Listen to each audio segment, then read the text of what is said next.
Hello, friends. This is Spencer Love, your host of Over the Top Rope on the Win Column Sports Network. Don't forget you can head to wincolumnsports.ca for all of your previews, reviews, and breaking news from the world of wrestling, be it your major promotions or from the great province of Alberta, Canada.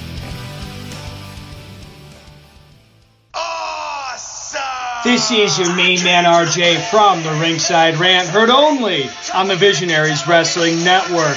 So go over and subscribe across all your major platforms, iTunes, Google Play, SoundCloud, and Stitcher to hear every great interview I have every Monday on the Visionaries Wrestling Network. Go over and follow the show's page on Twitter @_Ringside Rant. Follow the network's page @BizWrestleNet. And, as always, embrace the vision.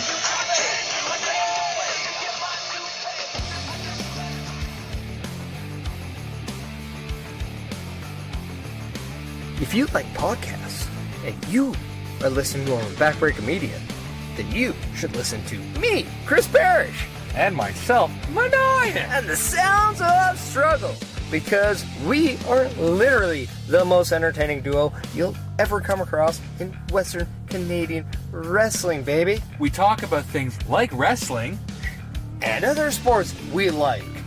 Wrestling. But we won't talk about other sports that we don't like, because it's not that kind of podcast. Like wrestling. I mean, we like hockey. And wrestling. And we like football. And wrestling. And we also like to drink beer. While wrestling. Well, not while wrestling, but while watching wrestling. Yes. Yeah. If you want to get into a conversation with Maniac and Chris Parrish, then you need to tune into the Sounds of Struggle live on Backbreaker Media. Every Thursday. It's when we hope to drop, but sometimes Mike Malawany doesn't do his job right. Or we're too drunk to forget. Yeah, that happens too. Yeah. He can bleep out the swear word, because we weren't supposed to do that. Oh, but I'll try not to swear. I can't do it. Yeah. Let's face it, the two of us, we're real. And spectacular. And we're a little bit of all right. Yeah. We're also strugglicious. That we are. That was kind of the cue. Supposed to be strugglicious. Oh, sorry, I'm drunk. Yeah. So, if you don't want to listen to us, then no, you're stupid, because we're entertaining. And if you want to listen to us, then come listen to us on Backbreaker Media. Yeah. Later, he said. Later, bitches.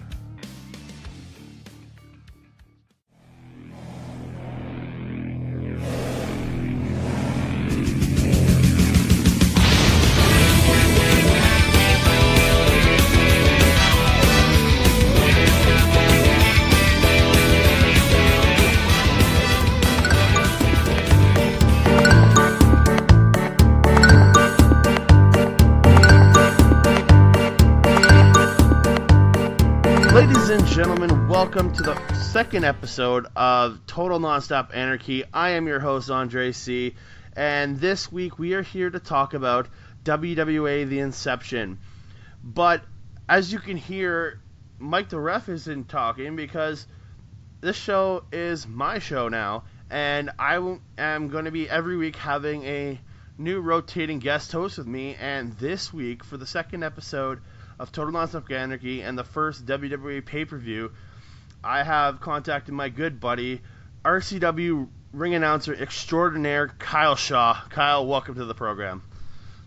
Well, thank you for having me, bud. Man, I'm happy to. And, yeah, this is a new experience for me. I've never done this before. Oh, your first podcast and stuff for you? For sure. Oh yeah, it's a good time, and I think we picked a pretty interesting show for you to do your first episode on, I'd say. It was certainly interesting to watch. That's one thing. You put yourself in the shoes of some of these wrestlers, and you just have to, you're just sitting there like Jean-Luc Picard with your hand over your face. You know what I mean? Yeah, I get what you mean. It was pretty brutal some of the time. There was at least a couple pretty good matches on the show, but then there was just some ridiculous stuff. And just everybody, we're watching the first WWA pay-per-view, and that's the World Wrestling Allstars. And what this was essentially, after WCW had closed down, I think Andrew McManus had started up a promotion in Australia, and it was meant kind of as a touring brand. They end up going through Australia, all through Scotland and the UK and Ireland, and they actually ended up doing their second pay-per-view out of Las Vegas. And it's essentially kind of the precursor to what TNA became, because a lot of the people you'll see over the next 3 episodes on the WWE pay-per-views eventually made their way to TNA, and Jeff Jarrett is a kind of focal point in WWA, just as he was in TNA.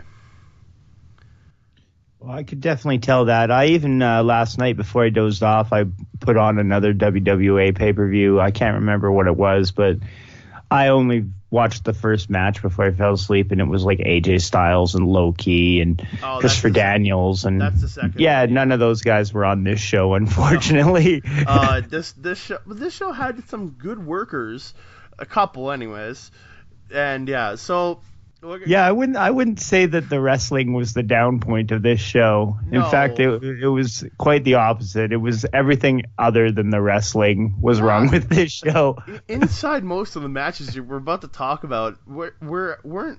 There's a couple that I don't really care for, but for the most part are pretty decent. But it's everything surrounding this all the matches on the pay-per-view. And it really felt like a WCW event. Oh, big time. Yeah, like we're talking 2000s WCW. The worst, and the worst era. Nitro on TSN on a Tuesday. Or Thunder. Oh, yeah. Oh, God. Like it's Thunder levels, ladies and gentlemen. Oh, yeah. I'm just having flashbacks right now to Norman Smiley wrestling Devon Storm and how WCW it was. And remember, these two actually wrestled in WCW also. I'm sure plenty of times. Oh, jeez. So, as we're talking about, this is WWA The Inception. It took place October 26, 2001, and it's from the Sydney Superdome in Sydney, Australia. Actually, I thought a really good crowd.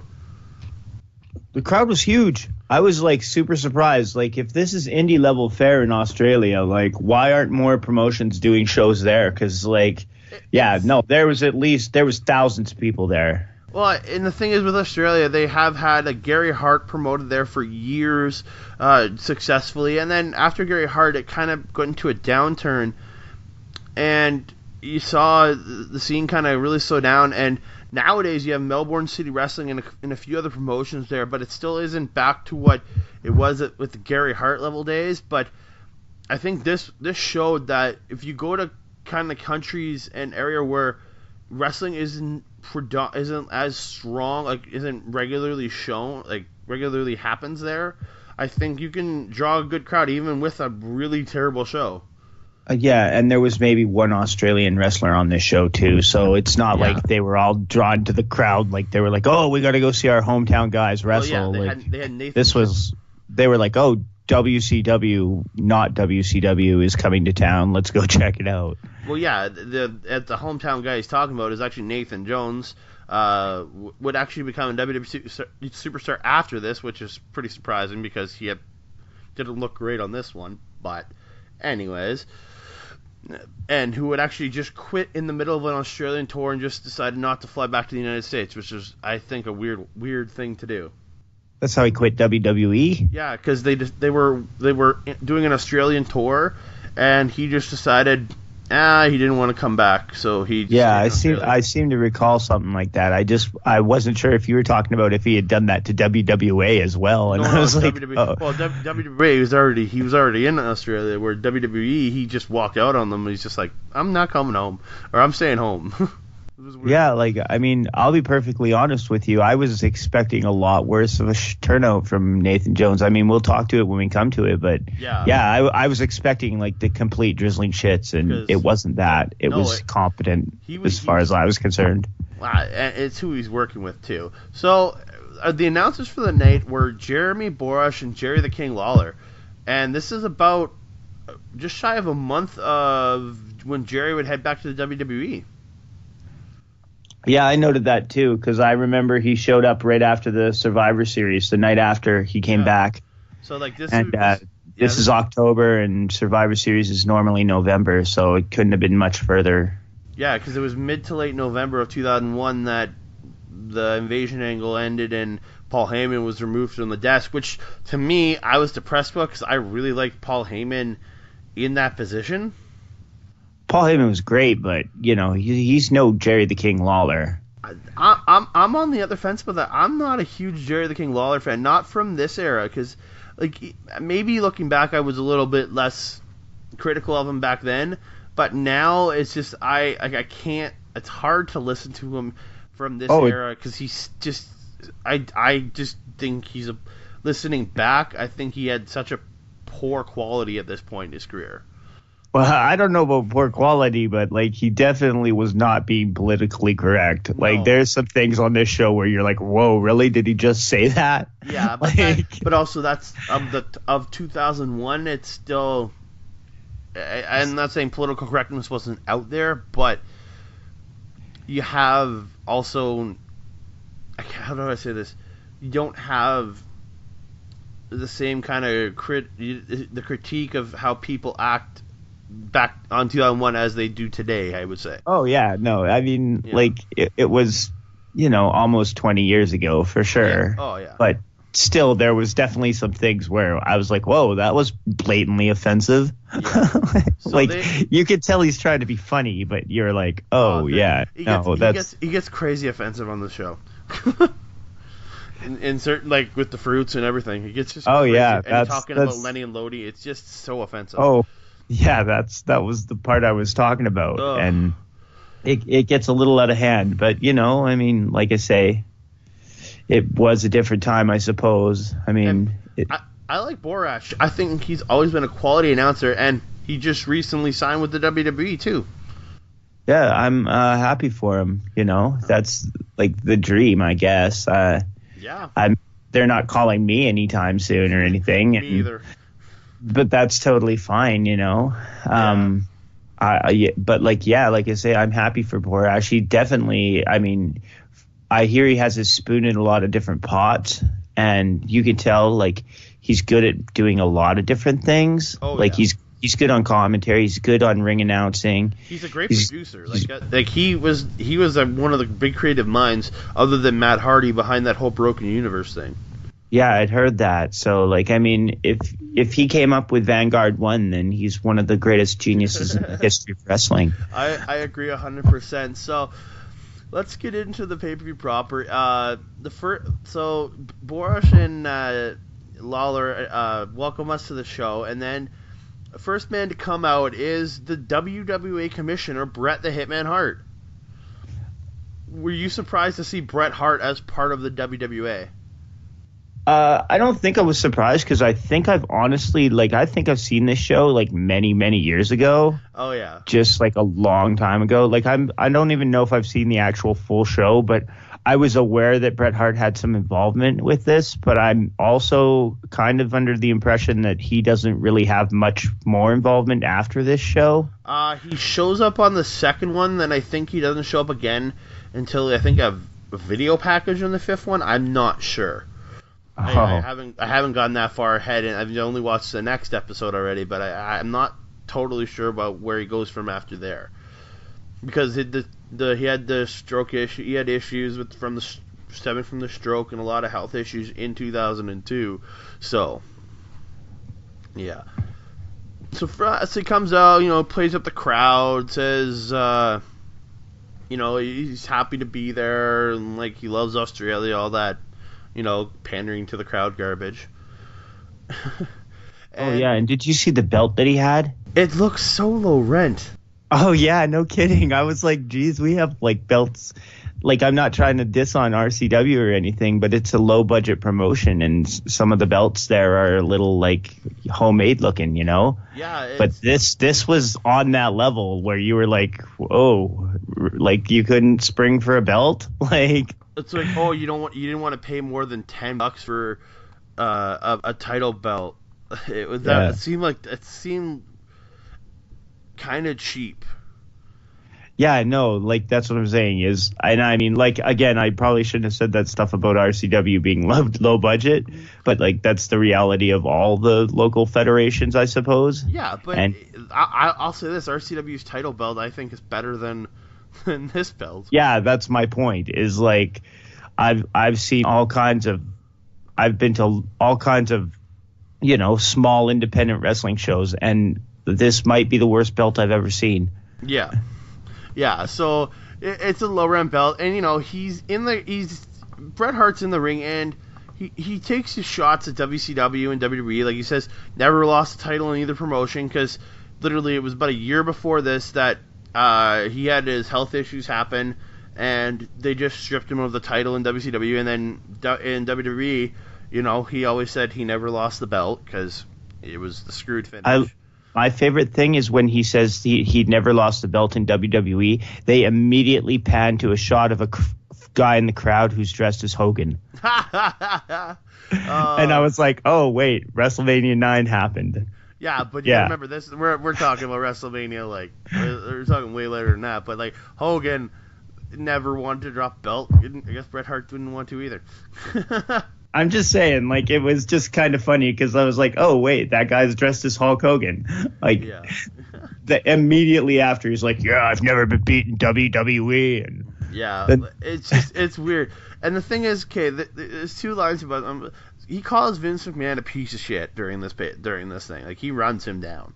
He dogs on half the roster of WCW and WWE. The only people he doesn't talk about are the people that are actually in the WWA. And the guys that actually came to the show. And then he says, it's nice to be part of the WWA, a company that has integrity. Dude, you just ran down every other promotion. You no longer have integrity. Oh, yeah, and wait till we get on to some of the competitors in this thing. Like, I'm not trying to, diss on anybody's integrity, but from some of the stories I went back and read about some of the people in this. Wow. Yeah, you're looking at a prestigious champion coming out of this thing, bud. Yeah. So from there, he heads back to the back, and then we get our first match of the evening, and it's a ladder match for the the vacant WWA International Cruiserweight Championship, and it's also a first round match in a tournament that has been set up for tonight for the WWA Championship. That's a lot for one match, I'd say. Oh, you're kidding. No kidding. And also, the International Cruiserweight belt is much nicer looking belt than the WWA World Heavyweight belt. I thought so too, but if you actually watch the second episode, Psychosis is carrying essentially a belt that looks just like the heavyweight title. Oh, jeez. It's weird. So they went down and maybe they were like, oh, maybe they switched him out. Yeah, they must have. But I got a weird little thing. So this match is for the vacant championship, but it was seven days earlier. Juventus Guerrero actually beat Psychosis at one of the live events during the tour to win the championship for the first time in a match, like just in a regular match. So you were telling me, like, because, like, I don't know if the listeners are aware. I wasn't aware until you told me, but this is not the actual first show of WWA. Like, they did, like, a whole tour before this, and this is, like, the culmination. Yeah, they're in the middle of a tour right at this point, but they've been doing, like, live shows throughout Australia for, like, I think the last, like, 7-8 days already. So it wasn't their first show as a promotion, but it's their first broadcasted show. So you can't get any of those other shows on video or anything. No. None of them were recorded or anything. It's just like WWE live events kind of deal. That's what it is. Gotcha. Yeah, okay. But it's kind of weird that people are winning belts on those non-televised ones just to act like it's more they're crowning new champions. Yeah, it's to pop the crowd. But what was weird is they have him win the championship it was October 19th, which is like 7 days before this show. They have him win the title, and then they just vacate the championship so that they can crown a new champion on this show. Why didn't Hoovy just come in as champion? Was what bothers me here. Well, I think it's got to do with the fact that they're trying to kayfabe that this is the fucking first show in the series, you know? I mean, later on they do show some very small amount of footage from a previous show, but Yeah. I think what they're trying to do is be like, yeah, this is the inaugural event, and Yeah. these are the new champions going forward. So they're just doing a reboot The other thing, a week into their fucking existence. the other thing is the WWA Championship that they're all fighting for as the main title in this show, right? Is actually has already been won by somebody. Which yeah, I think you told me that too off Road the air. Dogg actually won the title on the same night that Hoovy won the title. They just decided to vacate it so they could have the tournament this night. Yeah, that's exactly what I'm saying. Is Again. that I think they were just trying to put this over as like nothing has happened before this, And they're saying nothing that happened before mattered. That's the thing. Yeah.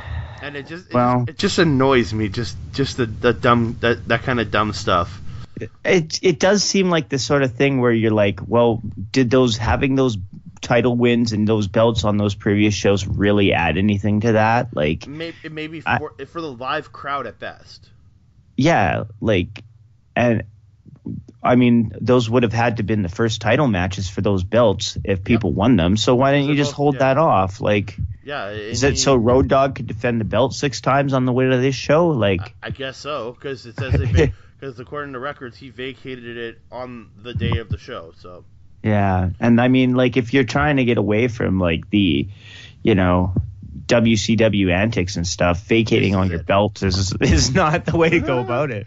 Oh, very much so. And actually, weird note, there is actually a hardcore championship that was won during the live events that that was vacated before this show, and they never talked about it again.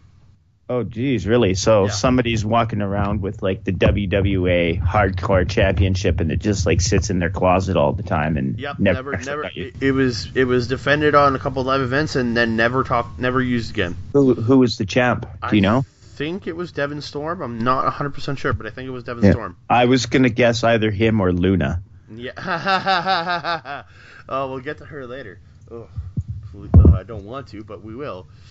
So the first match is a ladder match for the WWA International Cruiserweight Championship, and also a first round match. So you have Hoovy versus Psychosis, which I think this is my match of the night for in-ring quality, at least. For sure, and like I was saying earlier about the champions all being like stand-up guys and stuff. During Hoovy's entrance, Borash brings up something about Hoovy being in Brisbane, and I'm like, what's he talking about here? And then King's like, you're not bringing that up, are you? And so I went down a little rabbit hole, and I looked this up, and apparently, I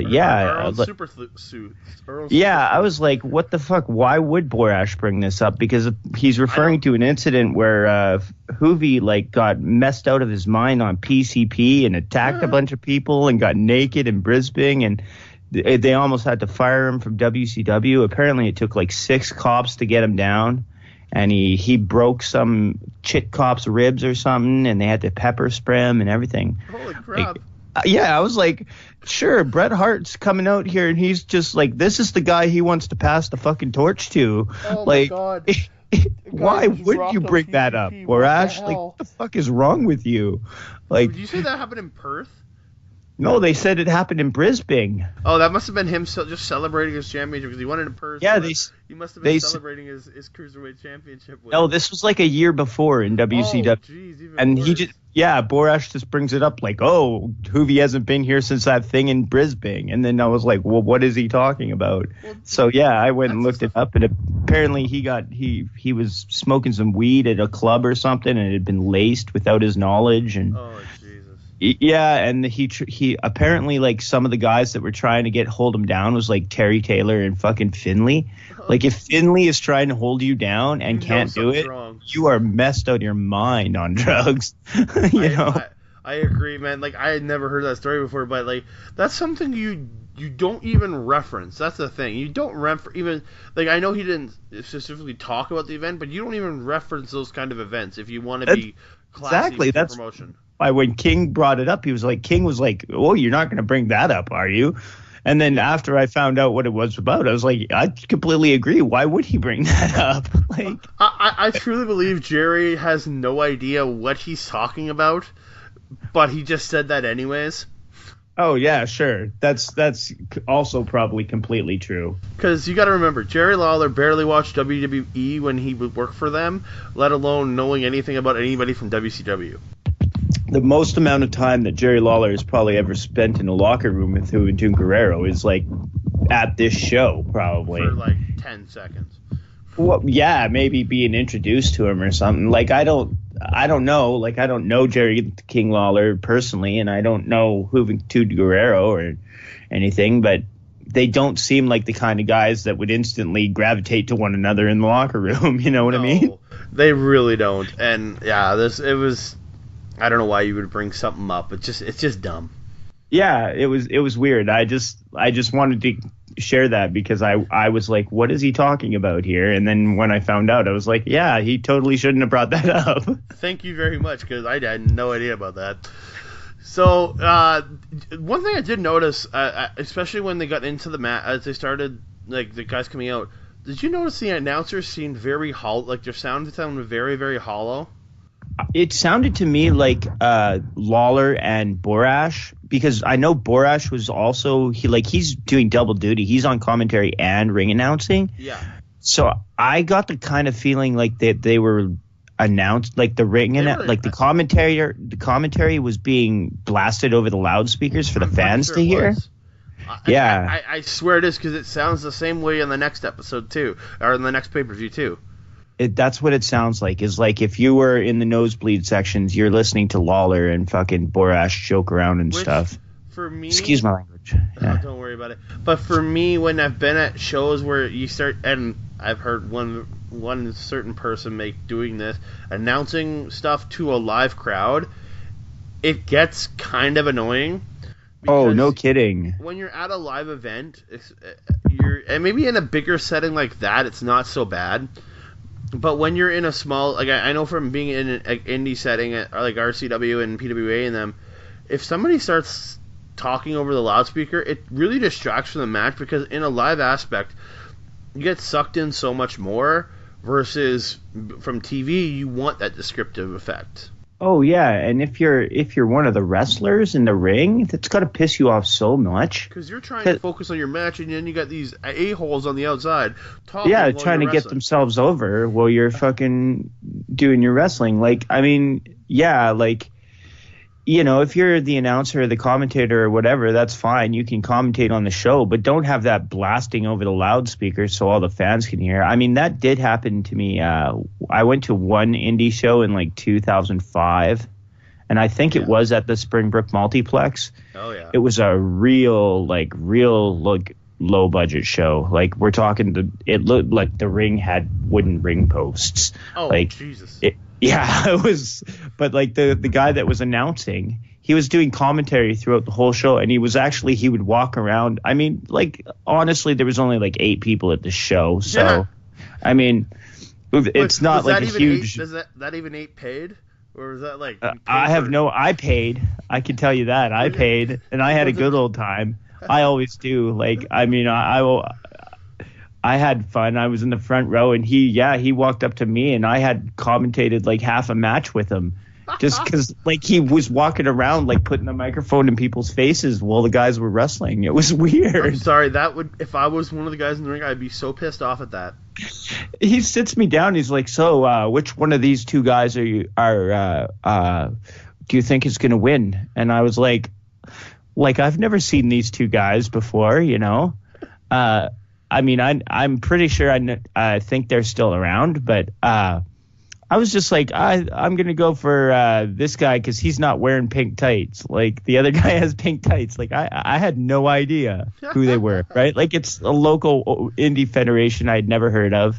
I just went because it was down the street from my house, and why not, right? Well, there you go. But yeah, I would be so mad if I was in that arena with those two talking, and it being Jerry Lawler when I'm in the live aspect, I would have got so mad. Oh, especially if you're like one of the women in the four-way. Oh, Jesus. or Lenny or Loki. That weird ass. So okay, so let's actually get back to the ladder match here. Sure, shoot. So Hoovie's doing his rip off of the Rock gimmick. He's going finally Juices come back to Australia and doing a terrible job of it. I thought it was fantastic, actually. I thought. I'll be honest. I like all the really terrible stuff. Anytime something awful happens, where you're like, oh, like you just went for it. Like I can kind of appreciate that. I truly believe he was trying to imitate The Rock, and he was just doing such a bad job of it. Well, I'm pretty sure he used to do that in WCW too, near the later days. Yes. Like that's why I say this show is riddled with like 2000s WCW because it's just this is an extension of WCW really. So neither one are wearing their masks because they're both been unmasked in the United States by this point. So both are well known for not wearing their masks at this point. Him and Psychosis. So yeah, you know what I thought was weird about that was that Psychosis came to the ring with no mask on. And like wrestled with no mask on, but Juventud came to the ring with a mask on, and he took it off, and it was like, wait, this is like reverse ECW One Night Stand. Remember when they were chanting, "Put the mask on"? Like I'm glad that none of the Aussies did that, but I think they're more interesting thing I pointed out. Yeah, I think they're more just there to watch the wrestling versus seeing the mask. But you got to remember that ECW crowd watched those guys when he watched Psychosis when he wore the mask, so they wanted to mask. Well, I mean, I can't sit here and claim to have watched a whole lot of late WCW. Like I was a Raw fan when I was a kid, so me too. If I watched any WCW, it was just because it's on Tuesday instead of Monday, and I'll flick by it, but. I wasn't aware that Psychosis had unmasked. Like, if I was there, I'd have been like, why is he wearing his mask? The same as the Rey Mysterio thing, WCW just decided to pull the mask off of pretty much all their luchadors, which was, I think, a terrible decision, but that's WCW in a nutshell. Terrible decisions. Yeah.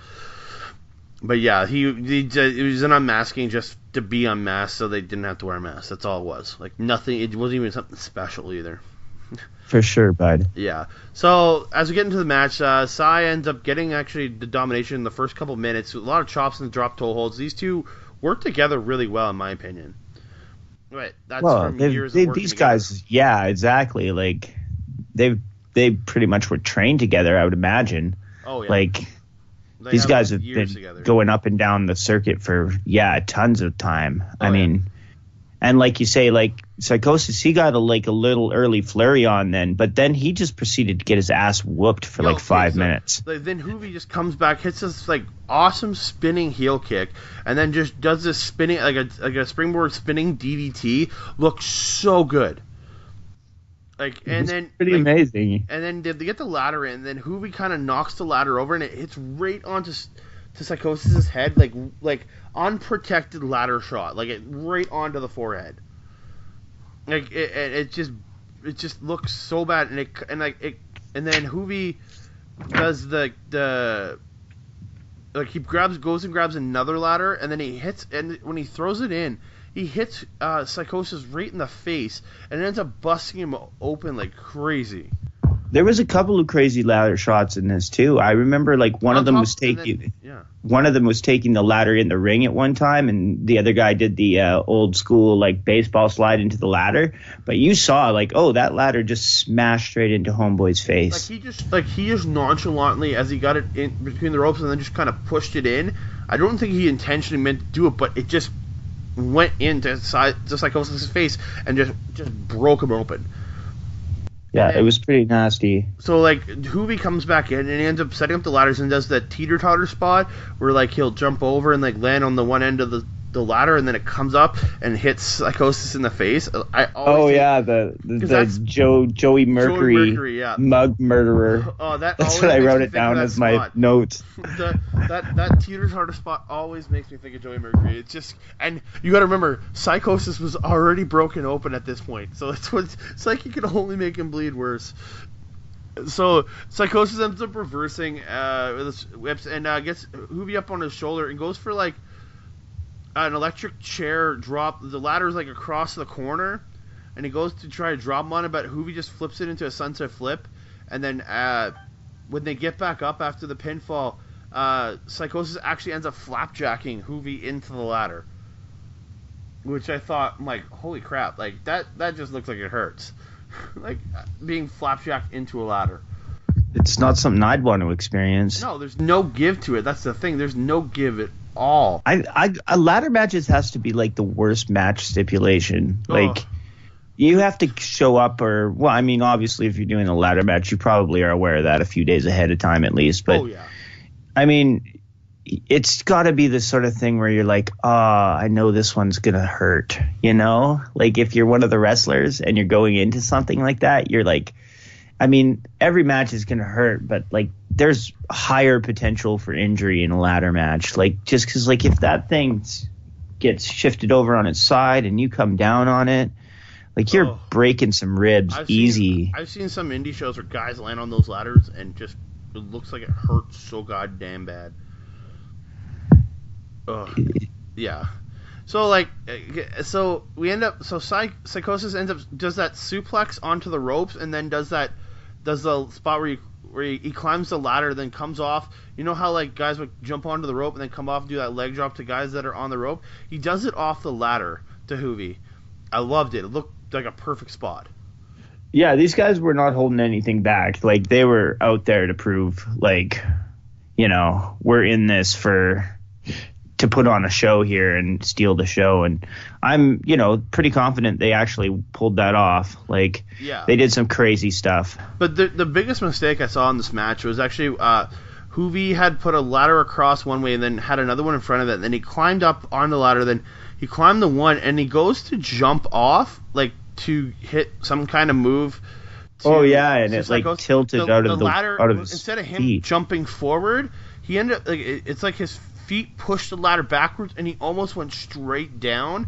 Like just in the matter of seconds, he just got enough time to put his arms out and grab, like, Psychosis's hair, and then Psychosis just did the front bump for him, so it looked more like Psychosis hit him with the fucking RKO out of nowhere. That's what it looked like. It was like the hand KO out of nowhere, because it was like he was like grabbing his face and smashing it into the ground. It was definitely really like he didn't get enough air on that at all. No. Like he completely whiffed momentum. it. He had no forward momentum. That's the thing. Yeah. So Psychosis ends up setting the ladder back up, and they both go up and they fight. But Juvie does like a sunset flip powerbomb and hits Psychosis to the floor. Then Hoovy goes up and he does a 450. He's like, screw the belt, and he does a 450 splash to Psychosis. It's like, you already have him down. Go get the goddamn belt. But I was like a little like. I kind of wondered whether or not he had meant to do that off the ladder, but then after he botched that one move, he was just like, fuck it, I'm not doing that. And then he goes and does a 450 off the ropes, which was a smarter move in that sense. For sure. Absolutely. Yeah. But you can't blame him. Like, even after the match, you could see his, like, he's got his ribs are all marked up. Oh, yeah. The one thing I thought after the 450, though, I'm like, not as good as MRB. That's all I could think. That's all I could think. But then, so after the 450 splash, Hoovy just climbs to the ladder, pulls down the belt, and you got your winner and new and two-time WWA International Cruiserweight Champion, Juventud Guerrera, and that match lasted, even though we talked probably longer than that match, 8 minutes and 11 seconds. Oh yeah, and like not I say, long. if I'm getting like long-winded here, just let me know, because like I've never done this before, right? Trust me, you're fine. But yeah, so 8 minutes 11 seconds for this ladder match between probably the two best workers on this show. And, I would say that for sure. And this is actually the last time we'd see both these men, because I kind of have to wonder who those banana guys were coming up, because like trust me, one of those guys was dedicated for sure. Yeah, but so this is the last time we'd see other Hoovy and Psychosis, because Hoovy, I think he broke a rib during probably that fall spot. He broke a rib during this match, and then Psychosis, with the way he had getting cut open hard way, they didn't want to send him out as Hoovy's replacement, because the cut was that bad. So this is the last. So neither man moved on in the tournament, which is weird. So And next up, the Starettes come out and dance, and then King just sounds like a perv talking about the girls, right? Yeah, and the Starettes are basically the Nitro girls. Yeah, it's Nitro girls, but just called the Starettes now. And then they go to some backstage thing, and I think it was the son of the promoter, Andrew McManus, Rove McManus. He's like a local, he's a DJ in Australia somewhere, and he shows up with Nathan Jones, and they actually it's just Nathan Jones and Rove showing up, and they actually run into the West Hollywood Blondes, Lenny and Lodi.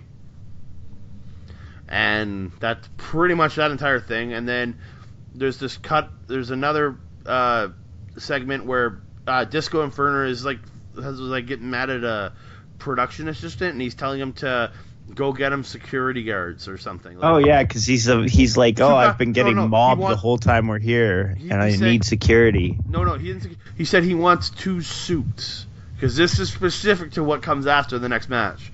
He said he wants 2 suits. So from there, we actually go to our second match. He just gives that guy his credit card, too. Oh, yeah. That would never do that. So if we go here to the second match of the evening, and it's the second match in the first round of the WWE Championship Tournament, and it's a dog collar match between Conan and Road Dogg. And I just got to say, too, when at the very beginning of the show, when they brought out Bret Hart, they advertised pretty much every match as a hardcore match. Like when they showed the graphic, the little key that comes up. Every match is going to be a stipulation of something. Okay, well, when they showed the graphics, every single match at the bottom of the screen just read hardcore match. Yeah. And then none of them were. They all had like some sort of weird stipulation. Well, I think they just said hardcore match because they didn't know which match would, when they did the graphics practice probably, they didn't know which match would be what.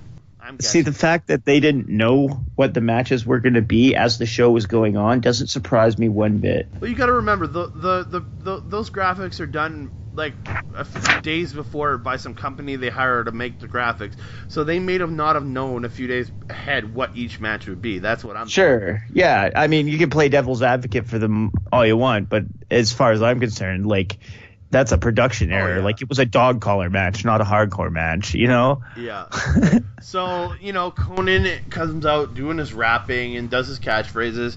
Then Road Dogg comes out and starts doing his ladies and gentlemen, boys and girls thing. But Conan just attacks him in the middle of it. And then Conan does a version of that shtick. Oh, right. And that's where he's like, the WWE fired your ass. And I was like, oh, way to put him over, bud. Like, let's just instead of building up your opponent. Exactly. Like, oh, the WWE thinks you suck and they fired you. So like, welcome to WWA. You're going to be the next prestigious champion in the lineage of Bret Hart's championship heritage, Champion. Road Dogg has already been champion. Well, it didn't seem like Bret Hart knew about that, because Bret Hart was like, the next champion is accepting I'm passing the torch tonight. Yeah. And it's like, you're going to pass the torch to... And Road Dogg, I think, also, he got fired for drugs. Oh, yeah, it's pretty sure it's something to do with that. So both men end up... It's a dog collar match, so essentially the same as a bull rope match or anything. You get the two men, collars around their neck for this one, and the chain connecting them. So Conan, and one of the first things they do is Conan throws Road Dogg over the top rope and just hangs him. Oh yeah, that was a great spot. That was off the start. I'm like, what? You don't even build to the hanging spots? I thought it was a great move, but I when I realized, when I examined it a little bit, I was like, why, does your dog collar have 20 feet of give on this? Like, if you're walking your dog, you're not giving him that amount of leash. No, you know what I mean? Like, not at all. So the ring has to be at least 18 feet across, you know? Oh yeah, but the thing is, I would have it maybe 5 feet of a chain. It'd be better, I think. But this was easily a 25-foot chain, because Road Dogg gets hung over the top rope, and then Conan goes and he stands on the outside of the other side of the ring. And then he starts doing the four corner spot, but then he intentionally steps over the chain, and then Road Dogg just crotches him. That happened 6 times during this. God! I bring it up multiple times. So then, it's only at this point do the announcers say, that you can win the match by pinfall, submission, or hitting all 4 corners.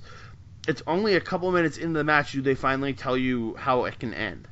Yeah, no, because I remember I was watching it. I was like, oh, this 4 corners stuff is pretty lame. Yeah. And then when he announced, oh, you can actually do pinfalls and submissions, I was like, oh, right on. And then, no. But that's very weird because it's just like, okay, tell us beforehand. Like, please.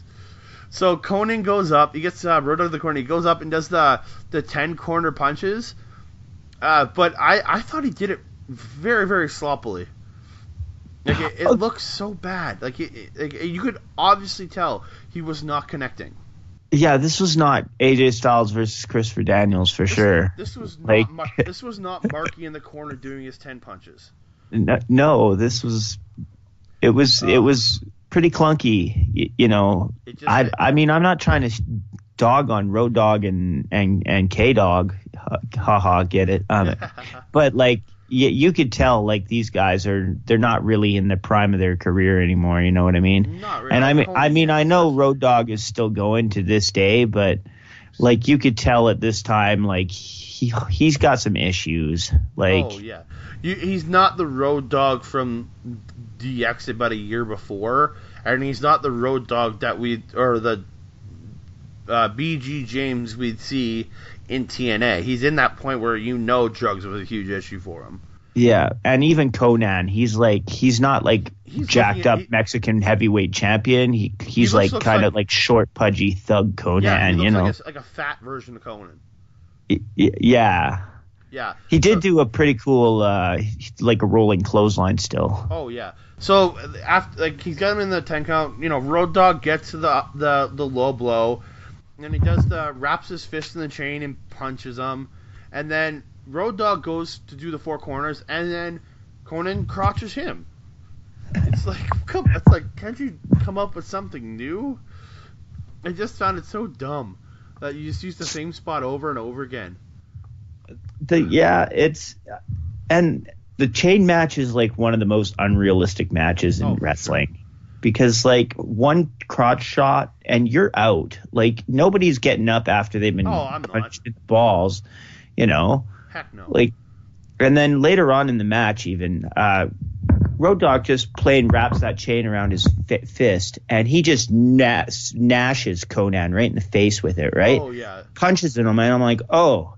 Like, that's like a brass knuckle shot. He should be down and out. Like, if that was William Regal, he'd be he feeds right back up into another one. Yeah, and then so after that, Conan pulls a crowbar out of his pants. How the frick was he working this match with a crowbar in his pants? No kidding. Like, he hits Road Dogg, and then he's just happy to see me. That's all. He pulls it out, hits Road Dogg with it, then puts it back in his pants. Yeah. Like, why the heck do you want to work with a crowbar in your pants? It's got to make that rolling clothesline really awkward. Yeah. So okay, and Conan, if you actually watch or anything, the thing just kept falling off of Conan, the dog collar, and at one point he just takes it and just throws it on the ground, and to keep fighting. It was very stupid. Oh, I must have missed that part. And then Conan ends up doing a very not so great drop kick and a really sloppy X Factor. Oh, I remember that too. Yeah, because I was like, it looks so bad, like so bad. Did he just go down to his knees, or did he go down to his full, like down to his ass? But it's like. He barely grabbed Road Dogg. It looked like he was just kind of, I'm going to sit down. He didn't even, like, barely a jump. He just kind of sat down. Oh, boy. It was very sloppy and very, like, looked like he didn't give a crap. So Conan, he goes up to the top, pulls the crowbar out again, and as he comes down, Road Dogg reverses, hits him. So the ref sees that the collar's off of Conan, and he grabs the collar, starts putting it on Conan, and he gets it locked on, then turns away, and Road Dogg gets the crowbar and hits Conan with the crowbar, and then he hog ties him. Oh yeah. And then if you actually watch, he hog ties Conan, and he goes in and he hits like 2 of the corners. Then he realizes from after he hog tied him, he couldn't get far enough with the chain, so he just unhooks it, takes it off, and goes and hits the other two corners. Oh, Jesus. Yeah. And there's your winner, Road Dogg Jesse James, in 3 minutes and 39 seconds. Oh, really? That's all that match was? That's all that match was. Jeez, it felt like a lot longer. Oh, trust me, it did. It felt like a lot longer to me, too. Like, I remember I did my notes for this show, and I took entirely too many notes, but by the time that match was done, I was like, oh, my wrist is sore from all this note taking. And then, now that you're telling me, oh, it was only 3 minutes, and I've got like an entire page dedicated to that one match. Well, the next match is even worse, and it goes like 10 minutes, and it's like I got a crazy amount of notes for it. So from there, we go to the third match of the evening, and it's a hardcore Oh, rules hold on match. here. We cut to the back. Oh, did I and miss we something? see the Penthouse Pets. Oh, the girls show up for their that match they're doing, the skin to win match. Yeah, they just do like a weird immediately we see a shot of the Queen Bee, and it's like a just like a gratuitous shot of her tits or whatever. Pretty much, yeah. And then it cuts to one of the other girls, and it's like a gratuitous shot of her ass, and then it's in the other girl, and it like I'm just saying the other girl because I've never heard of any of these chicks. It was Adela James who won the match. Queen Bee and Violet Tarasi and Queen Bee were just penthouse chicks, like, you know, chicks who like to take the clothes off and pose nude and they just got them to work this match, I guess. And then so are they not James trained wrestlers wrestler. then, or I'm not sure. That's the thing. I can't get any info on them. That was the problem. Then Adara James, who I guess had been wrestling for a little while at this point, was in that match, and then we'll talk about the other competitor when we got there. Yeah, but anyway, it cuts showed. to him, and he turns around, and it's, whoa, surprise. They're like, what the hell? It's a very muscular woman. That's what they played at first. So from there, then we go to our third match of the evening. It's a hardcore rules match. Devon Storm, who used to be known as Crowbar in WCW, David Flair's tag team partner, versus Screaming Norman Smiley. This match was great, too. I actually really liked it. There was a lot of fun spots in this, but I just kind of sat there for... I'm going to say this off the top. This match went 9 minutes and 54 seconds. It's a little long for a Norman Smiley match, for a Norman Smiley hardcore match, I by the end I was going, God, why can't this shit be over already? Like, there are so many just gratuitous, unprotected chair shots. Everybody's attacking everybody with everything. Oh, it's total 2001 hardcore match. Nobody cares about concussions at all. It's hardcore for the sake of hardcore. It's pretty much what it is. I'm not going to go through this match like everything else because it's just gratuitous attacking, and I'm just going to go to the end of here. So what happens is I will say that early on, Devon Storm impressed me with some pretty sweet high-flying moves. Oh, he was doing springboard lionsaults, cross bodies off the ropes, all kinds of crazy springboards and aerial offense. But that's like the first minute. It was like the first minute, and then they went into to me what I call the garbage wrestling, and it's them just beating the crap out of each other with everything they can find. So what happens is they put two tables on top of each other, and then he gets Norman up on top of the second table, and Devin goes up on top to the Tron or whatever it is, and he comes off, does he has a garbage can with him up there. He dives off holding the garbage can onto Norman Smiley while he's holding a garbage can. Was he holding it? Because I remember he threw the garbage can up onto the truss there, and then he got up on the truss, and he picked up the garbage can, and he threw it down onto Norman Smiley, and then he jumped off with a Superfly splash. Sorry, he threw it onto Smiley, and Smiley caught it, and then he does the Superfly splash through the tables. But the dumbest thing is, then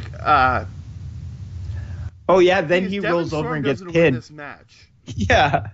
Devon Storm rolls over, and then Norman Smiley rolls over and puts his arm on Devon, and they count 1, 2, 3. Yeah, that was pretty stupid. That made no freaking sense. None at all.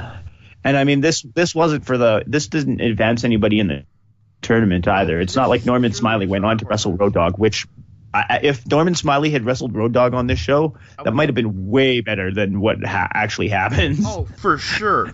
For sure. But, like, in this match, you got to remember, at 9 minutes, 54 seconds, this shitty match is the second longest of the night. That doesn't surprise me. Yeah, no. But like I say, like, this match, I had a good time watching it. Like, I didn't have high hopes. Like, I mean, I know that I've heard, like, Norman Smiley is, like, a legit badass, and he's one of the best guys in the business. But, like, you watch him, and he's like, oh, he's like a fucking comedy act. But he's a great comedy act, for sure. The thing is, this man, like, you guys see, Norman Smiley is one of the trainers in NXT now. Yeah, and that's why I say, like, I've heard he's got all this legit knowledge and stuff, and sure. mad respect for sure. But at this point, he's like he busts out the big wiggle, and I like giggled and was like, "Yay! I love wrestling." The thing is, they like with WCW and into WWE, they really forced like him into comedy, where he's a guy that can do comedy, he can do serious, he's such a good quality wrestler that it sucks that he got pigeonholed into comedy in his career. For me, like, that's what bothers me, that he got pigeonholed into comedy, because he's such a good quality wrestler. Well, like, that's the thing, is I can't speak to that. The most Norman Smiley I've ever seen is probably this match, but I've seen a couple of other moments from WCW. He shows up in TNA too. So. It definitely wasn't anything to write home about, but like, I don't know. You just watch him and you're like, okay, sure, he's doing comedy, but some guys are like, comedy is your jam. Like, that's totally okay. Like, not everybody's going to be the fucking world champion, right? He's one of the best comedy guys around. That's exactly it. Like, I'm telling you, he did the big wiggle and I giggled. I was like, yay, like. It's not the only big wiggle of the night either. It's so stupid. It's awful, but you're like, you just, like, I love it. I can't get enough of that goofy, like, just old school pro wrestling. Like, he's never going to be in a New Japan G1 Climax or anything. Why not? But man? you're going to be entertained when you watch him, for sure. He could be the Toru Yano of the thing. Toru Yano, the biggest comedy guy in that promotion, was in the G1. He could just be a comedy guy in the G1. Come on. Norman Smiley for the G1. Let's do it. It'd be awesome. I want to see that. So then we go to the back, and the production assistant ends up bringing Disco Inferno 2 fruits, which are essentially a rip-off version of the bananas and pajamas. They look like rotten bananas and pajamas. Those guys were awesome, and they're just waving like they're just frantically waving, and it's like really like childish and school yardish, and then Disco like pushes one of them into a wall, but he waves even as he's being pushed, and even as he falls to the ground, he's still doing the stupid wave. It was pretty good. It was so dumb, right? So dumb. So, and then we go to Bret Hart, and he says, anybody, including crew members, announcers, women, men, referees, cameramen, whoever the heck they want, can enter the Battle Royal and get a shot at moving on in the tournament. Which is like, crap. Because he was talking with Stevie Ray backstage. He was doing the interviews, like Harlem Heat Stevie Ray, right? Yeah, and he just takes off his glasses, like, I gotta go whoop me some ass. And I'm like, I can get on this. Let's do it. So what happens? So we're gonna get in this. The next match is the third match in the first round of the Battle Royal, of the title tournament, and it's a Battle Royal. So the first man out is Buff the Stuff Bagwell. Then out comes Disco Inferno, and those two start fighting. Then Stevie Ray comes in. Then Norman Smiley and Devin Storm, who just went through a hardcore match, they enter. Yeah, and like when you say they enter, it's not like they just all came out at once. It was like weird staggered, like fighting, and then it wasn't timed intervals either. It wasn't like a Royal Rumble. It was just people randomly came in whenever they wanted. Yeah, people showed up whenever they wanted. That's the thing. Yeah, it was that, and then partway through the match, Lawler wants to get in the match, so he grabs Borash and takes him with him, and then we have no commentary for the next little bit, and there's like nobody on commentary because they both go in the ring, and then like within about 20 seconds, Stevie Ray just grabs Boris and throws him out.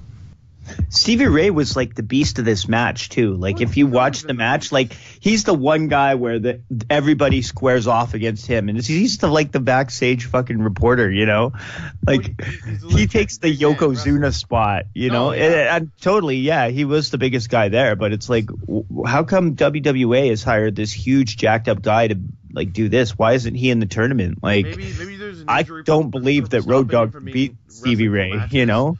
Maybe there's injuries stopping him from wrestling full matches. You never know.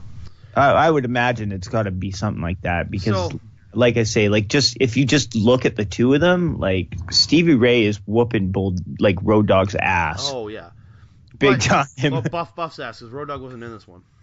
Well, that's what I'm saying though. Is if Stevie Ray was in the tournament, he would have destroyed everybody, for sure. Except for maybe Nathan Jones or Jeff. You know, and that's beat anybody. Oh, you know. So from there, then the referees both enter, and one of them is actually TNA referee Slick Johnson. And then a cameraman enters the match, and then so you got a cameraman, referees. There's nobody on the outside to actually call eliminations, which is dumb because there's no referees on the outside. My favorite part about the cameraman entering the match was that they clearly set it up so that they knew a cameraman was, because like they had another cameraman filming this cameraman as this cameraman put his camera down got in the ring. I was like, okay, so this guy's obviously in the match then, and like, you know, like he called somebody over or something and was like, hey, I'm about to jump in there, film me, you know, like. Yeah. And then so Disco eliminates Crowbar. So Crowbar goes over because Jerry Morris already been eliminated back on commentary. Crowbar goes over and joins the commentary booth with Barash. See, if Crowbar had been doing commentary all night and I was in the stands and had to listen to live mic commentary, I would much rather it be Crowbar because he did a fantastic job as like just like he was just like spoofing old commentary every time he finished a sentence. He'd like like it was almost like listening to the Count on Sesame Street, like 1, 2, Oh yeah, he was fun.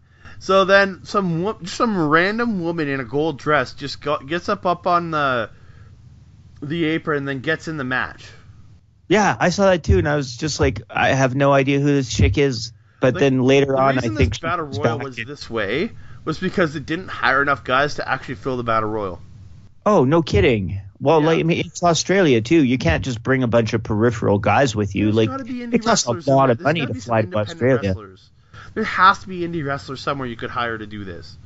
Well, you would think that there would be some Australian guys there, but like, you know, then you just got a Battle Royal filled with no names. At least so the no names have you Battle get a good Royal match out of it. Yeah, well, I don't think a good match was really what they were going for here. They were going for entertainment value, you know. Not on this show. So, the woman in the gold dress, just the King, you know, making advances to her, so she attacks him. She shows up later as an interviewer. Yeah, King sexually assaults the woman, you know, as King does, and then the woman just decides, I'm gonna leave, and she just climbs over the top and goes to the floor. Just leaves. That's the move, man. And then so Disco eliminates the ref. I don't know, not the Slick Johnson. Then Disco and Norman both eliminate Slick Johnson. Then the other the four guys were all gonna are like lining up to fight Stevie Ray, but then they all just attack Disco, or then they all like. No, they all they get together and they're like, okay, let's all jump them at once. Like they do the Ghostbusters thing, and then everybody except for Disco doesn't lunge, so they like fooled Disco into lunging at him alone. And he has to fight Stevie Ray. And all the group they end up doing group elimination on Stevie Ray, and then the Fruits and Suits enter the match. Oh yeah, those guys, the Bananas and Pajamas guys, they come in and they get Disco Inferno out of there. Yeah, but before that, like the King actually does a big wiggle on Norman. Did you notice that? Oh yeah, that was great too. If I was the King and I had to sit through a Norman Smiley match and saw him do that move, I'd immediately be like, oh yeah, we're stealing that for the Battle Royal. Yeah, so Norman then turns it around, is trying to eliminate King, and then Buff comes up, eliminates both. It's down to Buff and Disco, and I guess the Fruits. And then they do some fighting for a bit. Disco does the village, like, you know that he does the YMCA dance and then does the elbow. That was fantastic. The Village People's Elbow. It was great. And then the I'd never seen that before, but I was like, that is a brilliant maneuver. And then this is where the Fruits come into the match, and then they eliminate Disco, and then Buff eliminates both the Fruits. And then, so your winner of this really terrible battle royal, Buff the Stuffed Bagwell at 6 minutes and 15 seconds. Oh, like, I'm surprised you have the times here, and that the times are so short. Like, you watch this, and it slogs on. It's not like... Oh, yeah. I mean, yeah, you're watching it and you're like, now the camera guy's in there, but it does drag. I remember when you were watching this, you were messaging me, oh my God, this guy's in, now the cameraman's in? Like, you were you were messaging me just like, what the hell is going on? Well, I was super, super drunk when I, agreed to do this with you. I mean, no regrets. But so I was watching that match, and I had drank at least 10 beers by that time, and so I was getting a great kick out of this. I had to get rid of all those notes though. Like, I couldn't even read what I was writing. And you had to watch it all again, didn't you? Yeah, I did, and then I kind of even put it on again just to kind of get an actual no note taking refresher on it. And now that I'm actually doing this with you and realizing I've used very, very few of my notes. Oh yeah. Next time is going to be a little different. Oh yeah. So Buff the Stuffed Bagwell wins the match, but I gotta bring up one interesting fact about Buff the Stuffed Bagwell. Did you know he's a gigolo? I have heard that. Yes. There's a TV show I think on Showtime called Gigolos. It's about the bunch of guys who end up... It's a TV show about it? Oh, I thought he was... There's a TV show called Gigolos, and he actually came on the show for a couple episodes. And he's having sex with women for money on the show. More power to you, bud. Yeah. Well, dude, if you look at the dude now, he still looks in incredible shape, still looks good. He might as well use his body for what he can. I guess so. I wonder if he's I'm Buff Bagwell from WCW, and I can if he's got his pick at the litter, or if he's doing the Deuce Bigelow type, No, those are the jaunts that he's getting. He shows up and it's a comically fat woman or something with a farting problem. I doubt it because he's still a good looking dude. Even today, he's a good looking dude. Yeah. I wonder if it's got to do I don't know. This is not a podcast about the ins and outs of jiggling, but no. Jiggling. You do kind of wonder about the semantics of it sometimes. Of jiggling. I don't know. Was that what they call it, or? I don't know. It's just whoring yourself out. Yeah. Okay, so from there, King decides he's just going to go investigate the Fruits. You know what they should do is they should bring Buff Bagwell into a promotion and have Deuce Bigelow be his fucking manager. Oh, that'd be amazing. Rob Schneider's not doing anything. I think his TV show got canceled on Netflix. So yeah, exactly. And then every time he's down for the count, Rob Schneider just shouts, "You can do it!" Yeah. Oh my God, that'd be hilarious. Oh Jesus. So from there, King he decides he's gonna go investigate the Fruits. He just leaves. So he just leaves. So McManus does a pre-tape in the back. McManus does a promo. He does it on Jarrett for Nathan Jones because Nathan Jones can't talk because he obviously, I don't know. And he makes some the only thing Nathan Jones says is yeah. And it's a real Kool-Aid man type yeah. But Rob McManus just makes a masturbating joke. Yeah, he's the only stroking going on here, mate, is going to be you later on at your hotel room when you're at your hotel alone. And I'm like, yeah, big deal. So what? He likes to unwind, and then they're like, we're coming and we're going to beat your ass. And then come on with me, Nathan Jones. Let's go get him, right? I hope this Australian accent isn't super offensive. And then Nathan Jones is just yeah. And he does the Brock Lesnar man gesture where he sticks out his chest and then they just walk away. Yeah, that's pretty much what it was. So we go into the next match of the evening and it's a guitar on a pole match. for the last match in the first round of the tournament. Yeah, and like I say, again, it was advertised earlier as a hardcore match. Yeah. They didn't bring up that it was a guitar and a pole match until like right as it was beginning. Yeah. But so it's the Chosen One, Jeff Jarrett, versus the Front Row, Nathan Jones. Oh, and did you get an earful of Jeff Jarrett's entrance music?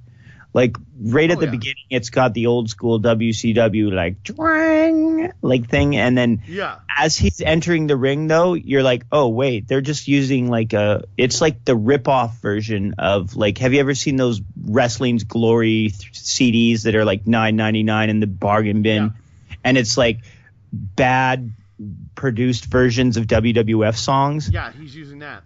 That's what it sounds like. He's using a Stone Cold Steve Austin rip-off song. Yeah, it's like dun dun so dun dun bad. dun dun. You're like, oh Jesus, so bad. So Borash, it's the line I specifically remember.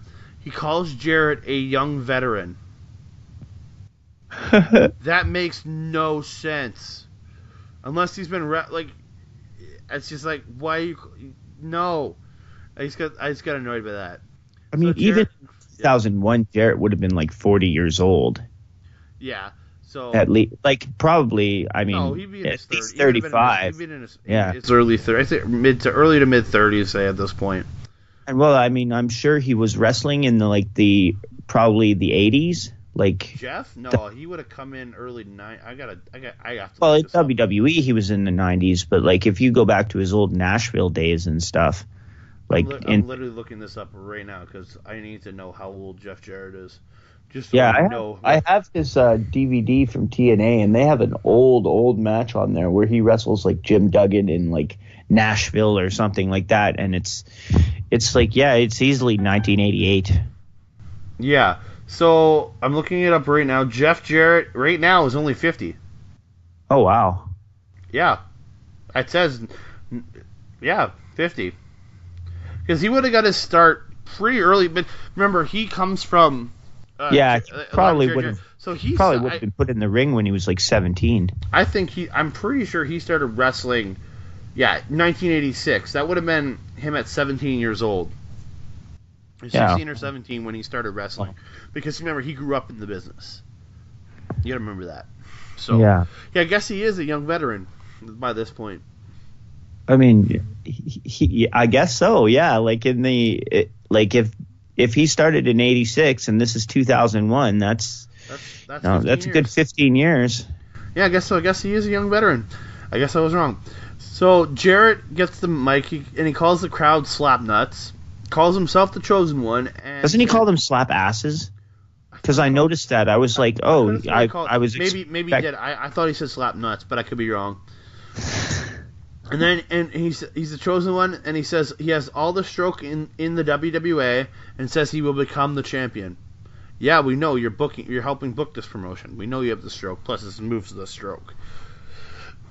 So from there, and that's where he said he was going to shove Rove McManus up Nathan Jones's own ass. Yeah. And then he called people slap asses. Yeah, then he says slap asses. So he puts down Bret Hart, says he doesn't have the guts to face him, and then Nathan Jones and Rove McManus come out, and they get a really big pop. Rove does a promo, just hyping. Oh, he calls him Jeffrey a bunch of times. Yeah, calls him Jeffrey. He does like a, he hypes up Nathan Jones because who the fuck knows who he is at this point, right? Like he says that Nathan Jones is going to slap Jeff Jarrett's nuts all over the ring. Yeah, but the thing is, for Nathan Jones, nobody knows really who he is at this point because his WWE run wouldn't be till a year or change later, right? Unless the Australian crowd knows who he is, that's pretty much it. That's the only thing I can think of, and that's probably why he's with this Rove guy. Because if Rove McManus is like the, if he's like the Howard Stern of Australia or something, then he's probably been putting Nathan Jones over a few weeks in advance for this. Oh, for sure. For sure. And then you just look at Nathan Jones and you're like, oh, okay, I get it. Here's the story: is this huge friggin' guy Beast is gonna be fighting Jeff Jarrett, and and then they put over you look at Nathan Jones and he's legitimately like, you look at him and he's like legitimately scary. Oh yeah, the dude is not someone I would mess with. Like, I don't blame WWE for picking this guy up at all. Like, if I was the head guy at WWE, I totally would have been like, yeah, bring him in. He's enormous. In a second. So Rove McMahon actually gets on commentary with Borash because King's in the back still for some reason. And so Jeff Jarrett starts attacking Nathan Jones and gets Jones into the corner. And then he dominates, and then Nathan just, out of nowhere, just picks him up and slams Jarrett.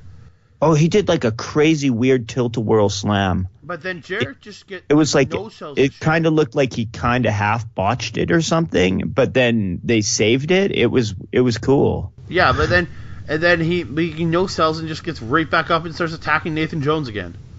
Oh, yeah. Yeah, no, the selling on this show, like, I mean, don't get me wrong, I'm not a wrestler, and I mean, maybe it's not for me to comment, but just watching it, you're like, okay, Conan's just going to feed up out of some chain shots, and then these guys are just going to keep getting up from all kinds of crazy shit. Even the banana guy, he gets up later on, and you're like, that guy should have been stretchered the fuck out of here. Like, nobody's selling for anybody. So Nathan goes for the choke slam, but Jarrett fights out, and then Jones gets him up and hits like a really good sidewalk slam. And then Nathan does like the clothesline over the ropes and he takes both him and himself to Jarrett to the outside. And then probably to me what the most impressive spot of this match, Nathan grabs Jarrett and picks him up over his head and then military presses him from the outside on the floor back over the top rope into the ring. Yeah, that was pretty sweet. Like, that's impressive. That's super impressive. Yeah, and like Jeff Jarrett, he's not a huge guy by any means, but he's not like super small either. He's like, I think he's like 220 some pounds, but it's. Oh, I don't want to get into how much Jeff Jarrett weighs. No, but that's just what is. But that's still a lot of weight. Yeah. And so Nathan Jones ends up coming back in, goes up on the top turnbuckle, and then hit a flying clothesline. You don't expect a big guy like that to hit a flying clothesline. Yeah, it was very reminiscent of Kane. Yeah, Kane likes to bust out that flying clothesline. Yeah. So Nathan goes for the guitar, but gets pulled down onto the top rope and gets crotched. So Jarrett gets the guitar, and then Rove McManus decides to come in, and then Jarrett hits Rove with the guitar. Which I think blasts him in the face. It was pretty sweet. But I think that was the spot you wanted because he is the celebrity there. For sure. The problem I had with this is that Jeff Jarrett goes on to win, and you've just used your biggest weapon on Rove McManus instead of the Beast, Yeah. The thing is, now he just turns around and then just hits the stroke, and Jeff Jarrett wins the match in 4 minutes and 7 seconds. Yeah, like he should have had to use the guitar on the Beast, and then the stroke. The stroke is powerful, but it's no guitar shot to the face, Like he should have done that on Rove McManus, and then turned around and blasted Jones with the guitar. It should have been guitar shot to the face of Nathan Jones, and then the stroke. Yeah, I mean that would have made sense, but it's just like he hits him with the stroke, and it's over. It's like, how weak did you make Nathan Jones just look? Yeah. I mean, so mad. That's always been kind of an issue with the stroke too. Is it's a pretty weak looking move. It's like even like earlier you were dogging on the X Factor. Like that's a weak looking move too. Yeah. There's really some moves in wrestling where it's like, ooh, this is some bullshit. you know? Yeah. So that match ends. Jarrett leaves. All that crap. Then the Starettes come out and dance again. Oh, boy. More Nitro girls. Woo! And then after that, King comes out to host the King Court. The King's Court. Oh, and did you notice that when King came out, he had his actual WWF song? Did he? Yeah, he was like the only guy on this show, but he had like his real legit WWE entrance song. I was like, how did they pull the rights to that? Like that must be a publicly like available song for them to pull that. Yeah, then it must be in some sort of like sound library or something, and they both had access. Like I know I've heard like when I was watching Spike TV back in the day, if you're watching like Joe Schmo or whatever, every once in a while a commercial would come on and it would have like, Jeff Hardy, yeah, or Hardcore Holly, yeah. Yeah, but those are, I think they're public domain songs. That's the thing. Yeah. Yeah. So King comes out, hosts the King Court. He brings out the fruits and starts making gay jokes about them. Then Lenny and Lodi come out, and he makes even more gay jokes about them. And then King just makes a bunch of gay jokes, and Lenny and Lodi says nobody wants to see a couple of fruits. It's like, yeah, more gay jokes. It's just like, come on. We got this whole section just went like, did you really have to do this? Yeah, like, no, then King is like, oh, well, now we have 4 fruits in the ring instead of 2. Yeah. And you're like, oh, this is like the offensive shit I was talking about. Oh, so like, offensive. I mean, don't get me wrong. Like, whatever, it was 2001. Well, now it's 2018, and you can't talk that way. Just like, it's just so like, oh my god, people, like, really, you were that bad? I mean, I do recall hearing a story that Jerry Lawler actually uttered a far more offensive F word that describes That wouldn't surprise me. Gay people. I heard he did that in a promo in WWE or once. That wouldn't surprise me. Yeah, but like, you know, like, I mean, I guess saying fruits isn't as bad as that, but when you put it in that context and you're like just being terrible. derogatory to people, like, fuck off. Yeah. You know? So from here, Bret Hart comes out, tells Kane to get back from commentary, and tells Lenny and Lodi they're going to be they're both going to be the replacements for Juventud Guerrera in the second round of the tournament. So they don't do shit all, and then just get a shot at there's randomly in the semifinals. Yeah, I thought this was kind of weird. Like,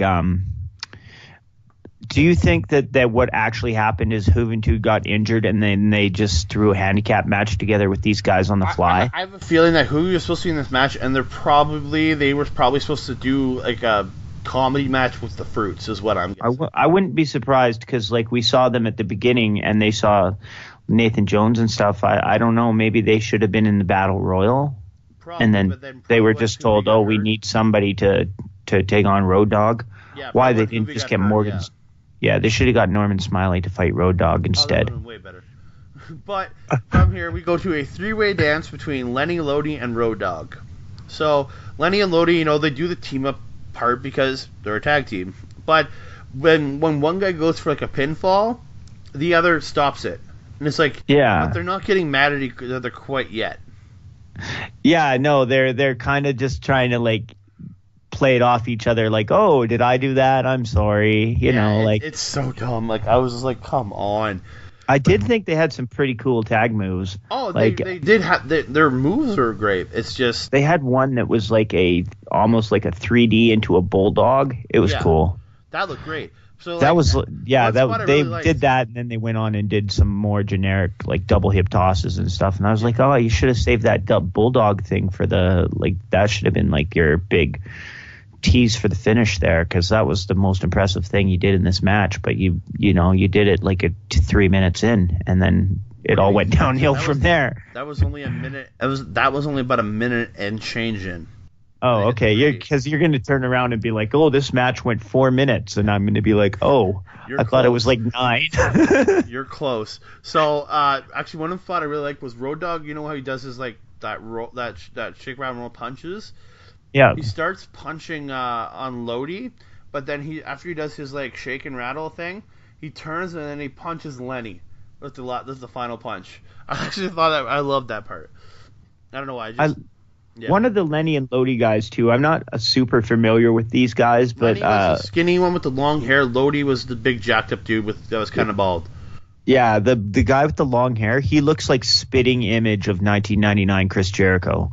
Well, I from what I know, I think him and Jericho know each other.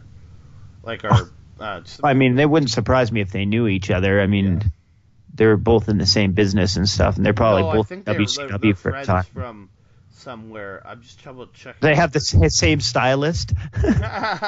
They sit down at Brutus the Barber Beefcake's chair, and they're just like, do whatever you want, Brutus. This is just Brutus's standard haircut that he gives out to everybody. Okay, sorry, I'm thinking of somebody else. I have the wrong person. Sorry. I was thinking of another Lenny guy that Jericho trained with. I apologize. I have the wrong guy. But yeah, he looked just like Jericho. Yeah, for sure. He's got the same 2000s Jericho. poofy haircut. That's what he's got going. And then it doesn't help that he's wearing like bedazzled sunglasses and shit like that too. Did you skate? You know, after they hit that 3D Bulldog move, Lenny does this really creepy like crawl and then just kind of lays down on top of Road Dogg. I was like, oh, this is like what Paige does. It was, but I'm like, this is just chicks. super creepy. Oh, yeah. This seems super creepy. And then they do this move where Lenny goes and sits on the top turnbuckle, and then Lodi takes Lenny's head and just starts hitting Road Dogg's face into the top turnbuckle, and it's called the Bob. Yeah, one of them was like sitting on top of the turnbuckle, and then the other guy grabbed Road Dogg's head and was like smashing it into the top turnbuckle, which was also smashing it into the guy's crotch. It was just, I was just like, this is just overtly gay for no reason. Exactly, and like worst case scenario, you're like actually like pounding a man's head into your partner's crotch, which is going to hurt your partner. Yeah. I mean, he's not getting any pleasure from having a man's head like smashed into his crotch a bunch of times, you know, like that's not getting off from that. Like Road Dogg ain't opening up his mouth and like saying here's target practice or anything like that, you know, like it's dude, come on, you have to go there. Yeah, I just realized after I said that, I was like, oh, that was a little much. But, you know, like... You're being influenced by some stuff from 2001. That's what it is. For sure. Like, you watch this and you're like, yeah, that's just them doing dumb spots for the sake of dumb spots, you know? So, the turn in the match actually comes when Lodi's got Road Dogg in, like, a full Nelson, and then Lenny comes off the top for the dropkick, but he ends up hitting Lodi because Road Dogg gets out of the way, as they all do. So they end up starting fighting from there. And then Lenny goes up for a moonsault out of the corner to Lodi, but Road Dogg breaks it up, hits his knee drop, and then pins both men. But the weird thing with that pin is that I think Lodi was laid down on his back. Lenny was on top of him, like regularly, like to pin him. And then Road Dogg was on top of Lenny. Shouldn't Lenny have won this match? I would assume that the person that's on the top should win the match. But he's not pinning the guy whose shoulders are down. Oh, I don't know. It's WWA, bro. I guess. I guess so. They got all kinds of wacky rules. So Road Dogg is your winner at 3 minutes and 56 seconds of a match. Really? Yeah. Not even 4 minutes. Nope. 3 minutes, 56 seconds. I don't know why it seems so long. Like, because it's not good wrestling. I guess, like, if you actually, like, look back on this show and you think about it, you're like, every single wrestler on this show... Hold on. Wait, sorry. Bless you, Kyle. Bless you, Kyle.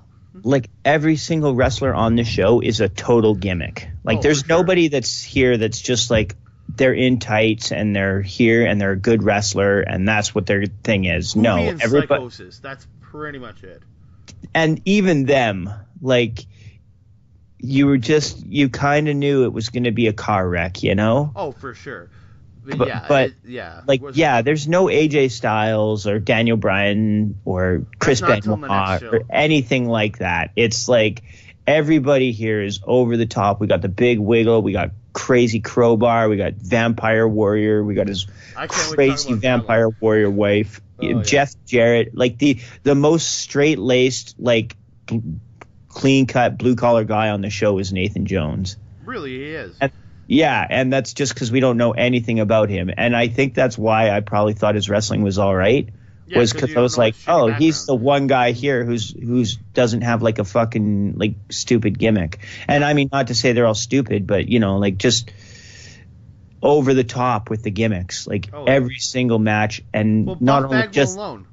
Yeah, exactly. Like Buff Bagwell comes to the ring, and you know, like he's got all the girls with him, and okay, we're not quite there yet. So Buff actually has an interview with Stevie Ray. It's weird. He says he gets to make the stipulation, and he announces it's going to be a tits, whips, and buffs match. Yeah. So whatever the fuck that means. So then Buff Bagwell comes out with a bunch of women who are holding whips, and then Jeff Jarrett comes out.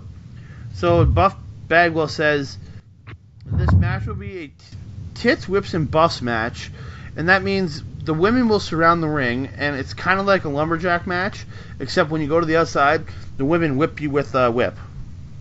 Oh, right. I remember this. Yeah, this is kind of like when they did the deal in TNA where the fans had whips. Yes, but this is just women they brought out to whip them with.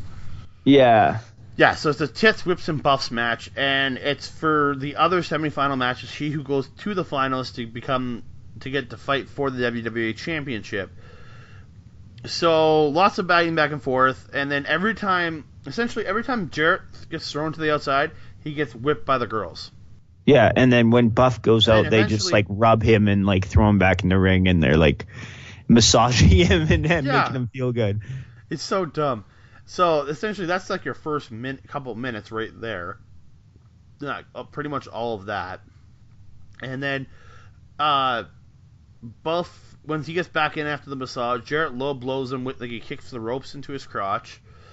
And then Jarrett steals a whip from one of the girls and just starts whipping him, and Slick Johnson's getting all pissed and like taking the whip away from him. And then he puts on, to me, what looked like the worst camel clutch of all time. Oh boy. Because like Buff is still kneeling when he does it, so he just kind of grabs on the chin and just pulls up and just kind of standing there holding his chin. Oh, it doesn't even look like there's any pain going on. Like, just looks like nothing hurts at all. He's just holding his chin, just like sitting there, like, I'm just standing here holding your chin from behind. It's like, really do something. Pretend like you're hurting him. It's just so bad. So, King sounds like a total pervert in this match. How he's saying, because he's back on commentary, and he just wants the women to all whip him. Was it weird too? Like, I don't know, like what. I'm not super familiar with the Australia flag, but all the women were wearing U.S. flag T-shirts and stuff, Same and I was colors, like, it's red, blue, and white. Okay, well they're definitely wearing American Star Spangled Banner T-shirts, and I was like, is this like, are they being patriotic to America here or Australia? Australia, because theirs is red, blue, and white. Actually, USA got those colors from Great Britain, who Australia also got those colors from. You got to remember that. Oh, okay, because I thought they were more Union Jack type thing. No, theirs is red, white, and blue too, but it's got that weird cross symbol and shit. Yeah, like Great Britain or something. I don't remember. Yeah, the Great Britain flag, that's the Union Jack, and it's red, white, and blue. It's the same colors, but like this was like blue and white stars, and then red bars. Just like, you know, it's how the Australian flag. They got white stars on theirs too. It's weird, but yeah, they're dressed up for Australia. Trust me. Okay. So Buff ends up getting the advantage. He beats down on Jeff. I wrote Jeef on here for some reason. Jeef. I wrote down Jeef. How the hell did I screw that up? But he ends up hitting the reverse atomic drop and a net breaker and throws Jeff to the outside. Jeff gets whipped again. And then, so Jeff's being whipped to the outside. Then Slick Johnson comes out. And all the women start whipping the ref. Oh, yeah, that was weird too. Well, come on. They're supposed to whip anybody that goes to the outside. Well, they're supposed to whip anybody that goes to the outside. They're just doing their job.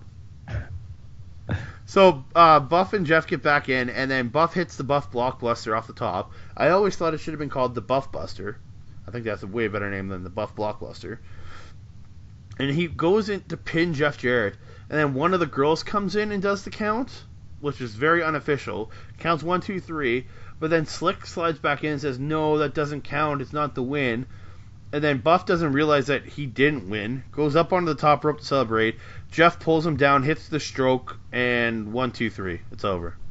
4 minutes, 5 seconds. Jeff Jarrett is into the finals. Well, I didn't think there was going to be much question of that. But yeah, it's just that I thought the ending was just kind of dumb. You know. It was standard heel fare for sure. Like, the referee just decides, oh yeah, that wasn't fair, and yeah. So that match happens. You know, Jeff Jarrett. We all expect him to win it. We do. Yeah, I mean, maybe it's just because it's 2018 now, and we know how much time Jarrett has spent as like TNA champion and stuff. But you just had this like the idea as soon as you saw him on here that he's walking out with the belt. Well, go by the name of the chosen one. You kind of have to. It's kind of obvious. And I guess so. And I mean, it's either him, Road Dogg, or Juventud Guerrero, and yeah, not gonna happen that one. Yeah, like. I would love to see Hoovy win this, but still. I like of the legitimate contenders in the match, like in the tournament. It's Buff, Road Dogg, and Jeff. And maybe Conan. I guess, but I don't think Conan was quite at the level yet. Conan was not a... yes, but not... He had always been a lower mid-card guy in WCW. For sure, but he like I say, like Jeff Jarrett was always a lower guy in WWE, right? Like even Road Dogg he's never a main event guy in WWE. But Jeff Jarrett was a main eventer in WCW. I guess so, but I don't know. I just like how much more prestigious is it to be a main eventer in WCW than it is to be like a 7-time tag team in WWE, It's about the same. It's like you think of Road Dogg and Jeff Jarrett, and you're like, these guys are kind of on the same level, Oh, easily, yeah. But from there, we go to a Luna Vachon promo, and essentially she says she's pissed at Gangrel because they went on this tour and was kind of their second honeymoon or something. We were supposed to renew our wedding vows, but he hasn't won one damn match. I'm gonna beat his ass. Like that's how she talks too. It was awesome. Like that, and she's pissed that he's losing all the time, so they're gonna fight, and that's a blood. So we go into our 8th match of the evening, and it's a black wedding match. The Vampire Warrior, also known as Gangrel, who I'm going to refer to him all through this recap. Yeah, that's pretty much what I did too. Versus Luna Vachon.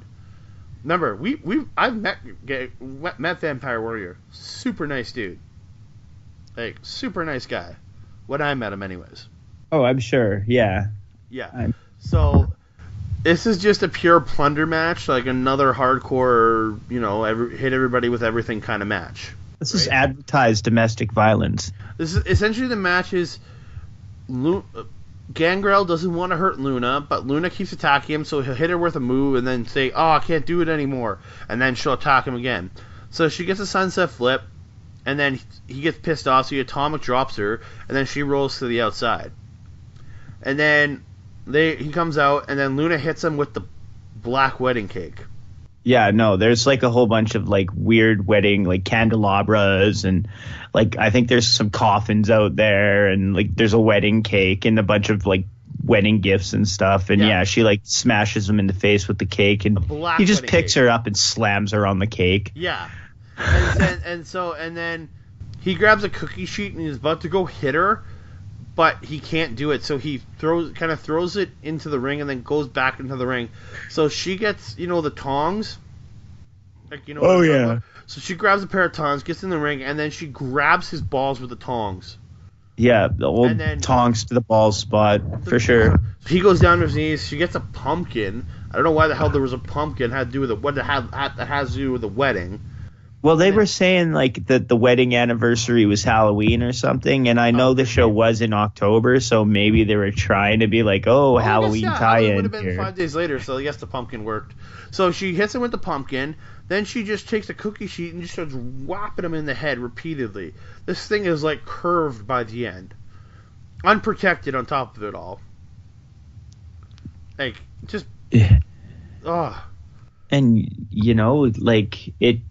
I mean, I don't want to be the guy to say it, but one of those people is still alive, and it's not the person that got smashed in the face with the fucking pan a whole bunch of times, No, he's alive. So she's not. That's what I'm saying. No, saying it's the person slamming the other guy in the face with the pan. Yeah.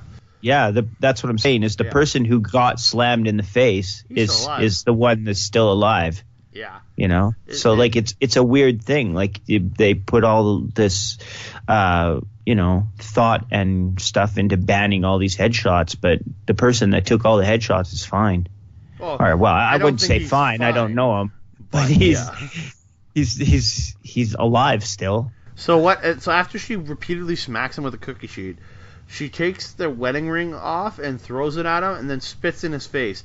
So he gets all pissed, hits her with the Impaler DDT and gets a 1-2-3.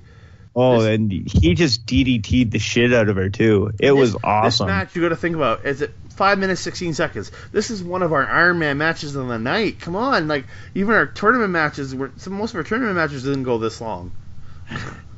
Yeah, and I mean, like, what are your thoughts on like men wrestling women?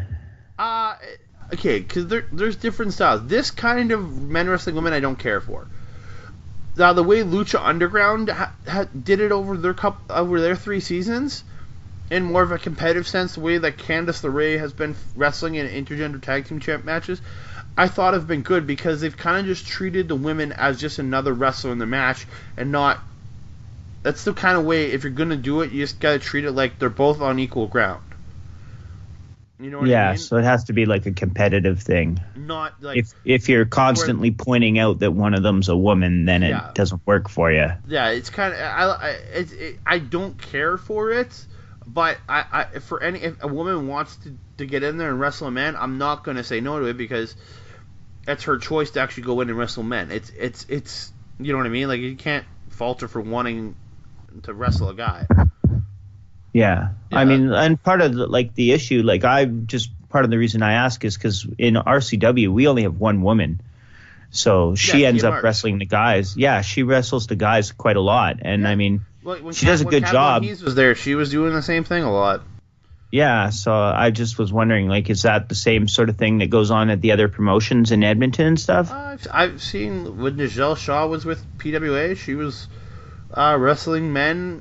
Kat Von Hees has wrestled men many times in the past, but like they make it competitive matches. They don't overtly make it that it's a man beating down a female.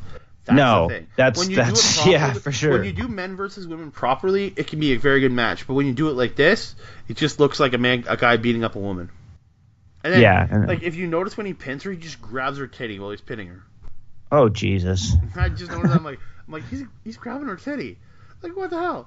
So yeah, I guess like mad respect to all the chicks that will wrestle guys for sure. Yeah, I mean, like you got to do what you got to do to get experience for one, and it's an interesting time we live in for sure. Oh yeah, but it's the equal effect. If women want to be equal, it's like okay, then you're equal. Get in the ring. Well, okay, you can get in the ring with a guy and wrestle him. You're equal. Like that's just where you kind of have to look at it. Everybody's equal. Yeah, and I'm right there with you. Like if anybody got in the ring and it was just like suddenly, oh, this is just a woman getting violently beat down by a man, like that would not be enjoyable to watch. Okay, I'll say one thing. One of my favorite matches I've ever watched, and it's on the Backbreaker Media YouTube page. Go check it out. Is Michael Richard Blaze versus Giselle Shaw in Drayton Valley. Oh, okay. Phenomenal match between these two. And it's a man. I mean, Michael Richard Blaze, like you're not going to have anything less than a phenomenal match. But again, it's an intergender match, and him and Giselle have a phenomenal match. I think probably the best on that entire show that I watched. But it's just showing like you can do men versus women properly. Yeah. Well, I don't know Gangrel and Luna here though, Definitely like because. If anything, like Luna was beating the shit out of Gangrel. It wasn't the other way around. No, like Gangrel did a couple of things, but yeah, Luna was beating the trash out of him. But it was still showing that he could just come out and beat her up whenever he wanted. That's how the finish was. Yeah, exactly. It was sort of like he was allowing her to toy with him, you know? Yeah. And then if he got fed up and playtime was over, you know? So let's forget about intergender fighting. Well, actually, no, because we're going into more of it. So from here, we go to Stevie Ray in the back, and he's talking to this really manly-looking woman, trying to figure out, it's like, you're not no woman, who are you? And all that crap, you know, Stevie Ray. I don't want to be offensive, so I'm not doing an accent. And so the woman... Oh, he had like a catcher. Suckers gotta know. Yeah, but I just don't want to be offensive in trying to do that accent. But, yeah, So the woman just leave. The woman, with quotations, leaves. So up next we have our 9th match of the evening, and it's our co-main event of the evening, if you want to call it that. A skin to win match. Oh God. It is Adara James versus Queen Bee versus Violet Tarasi, I think it is, versus, as she is called when she first comes out, Sharon A. Wad. I didn't take a lot of notes for this match because I hated it. I hated it for many, many reasons. For one, the match sucked and the workers in it sucked, other than Sharon A. Wad. And for two, this match never. I wouldn't even go as far as to say Sharon A. Wad was a good wrestler. Okay, you gotta remember, the Sharon A. Wad is actually Danny Dominion, who is CM Punk and Colt Cabana's one of their trainers. Well, that's great, but if you watch Danny Dominion outside of here, he's a good quality wrestler. Okay, well, this is the one match I've seen him wrestle, and it's bad. Did not leave a good impression. Yeah. Essentially, it's Danny beating up on the women for the first 4 minutes of this match. Yeah, it's a dude in drag beating up girls. Queen Bee's and Violet's tops, and they're wearing pasties on their nipples, so people don't actually see their nipples. And then he throws them out, so they're out of the match.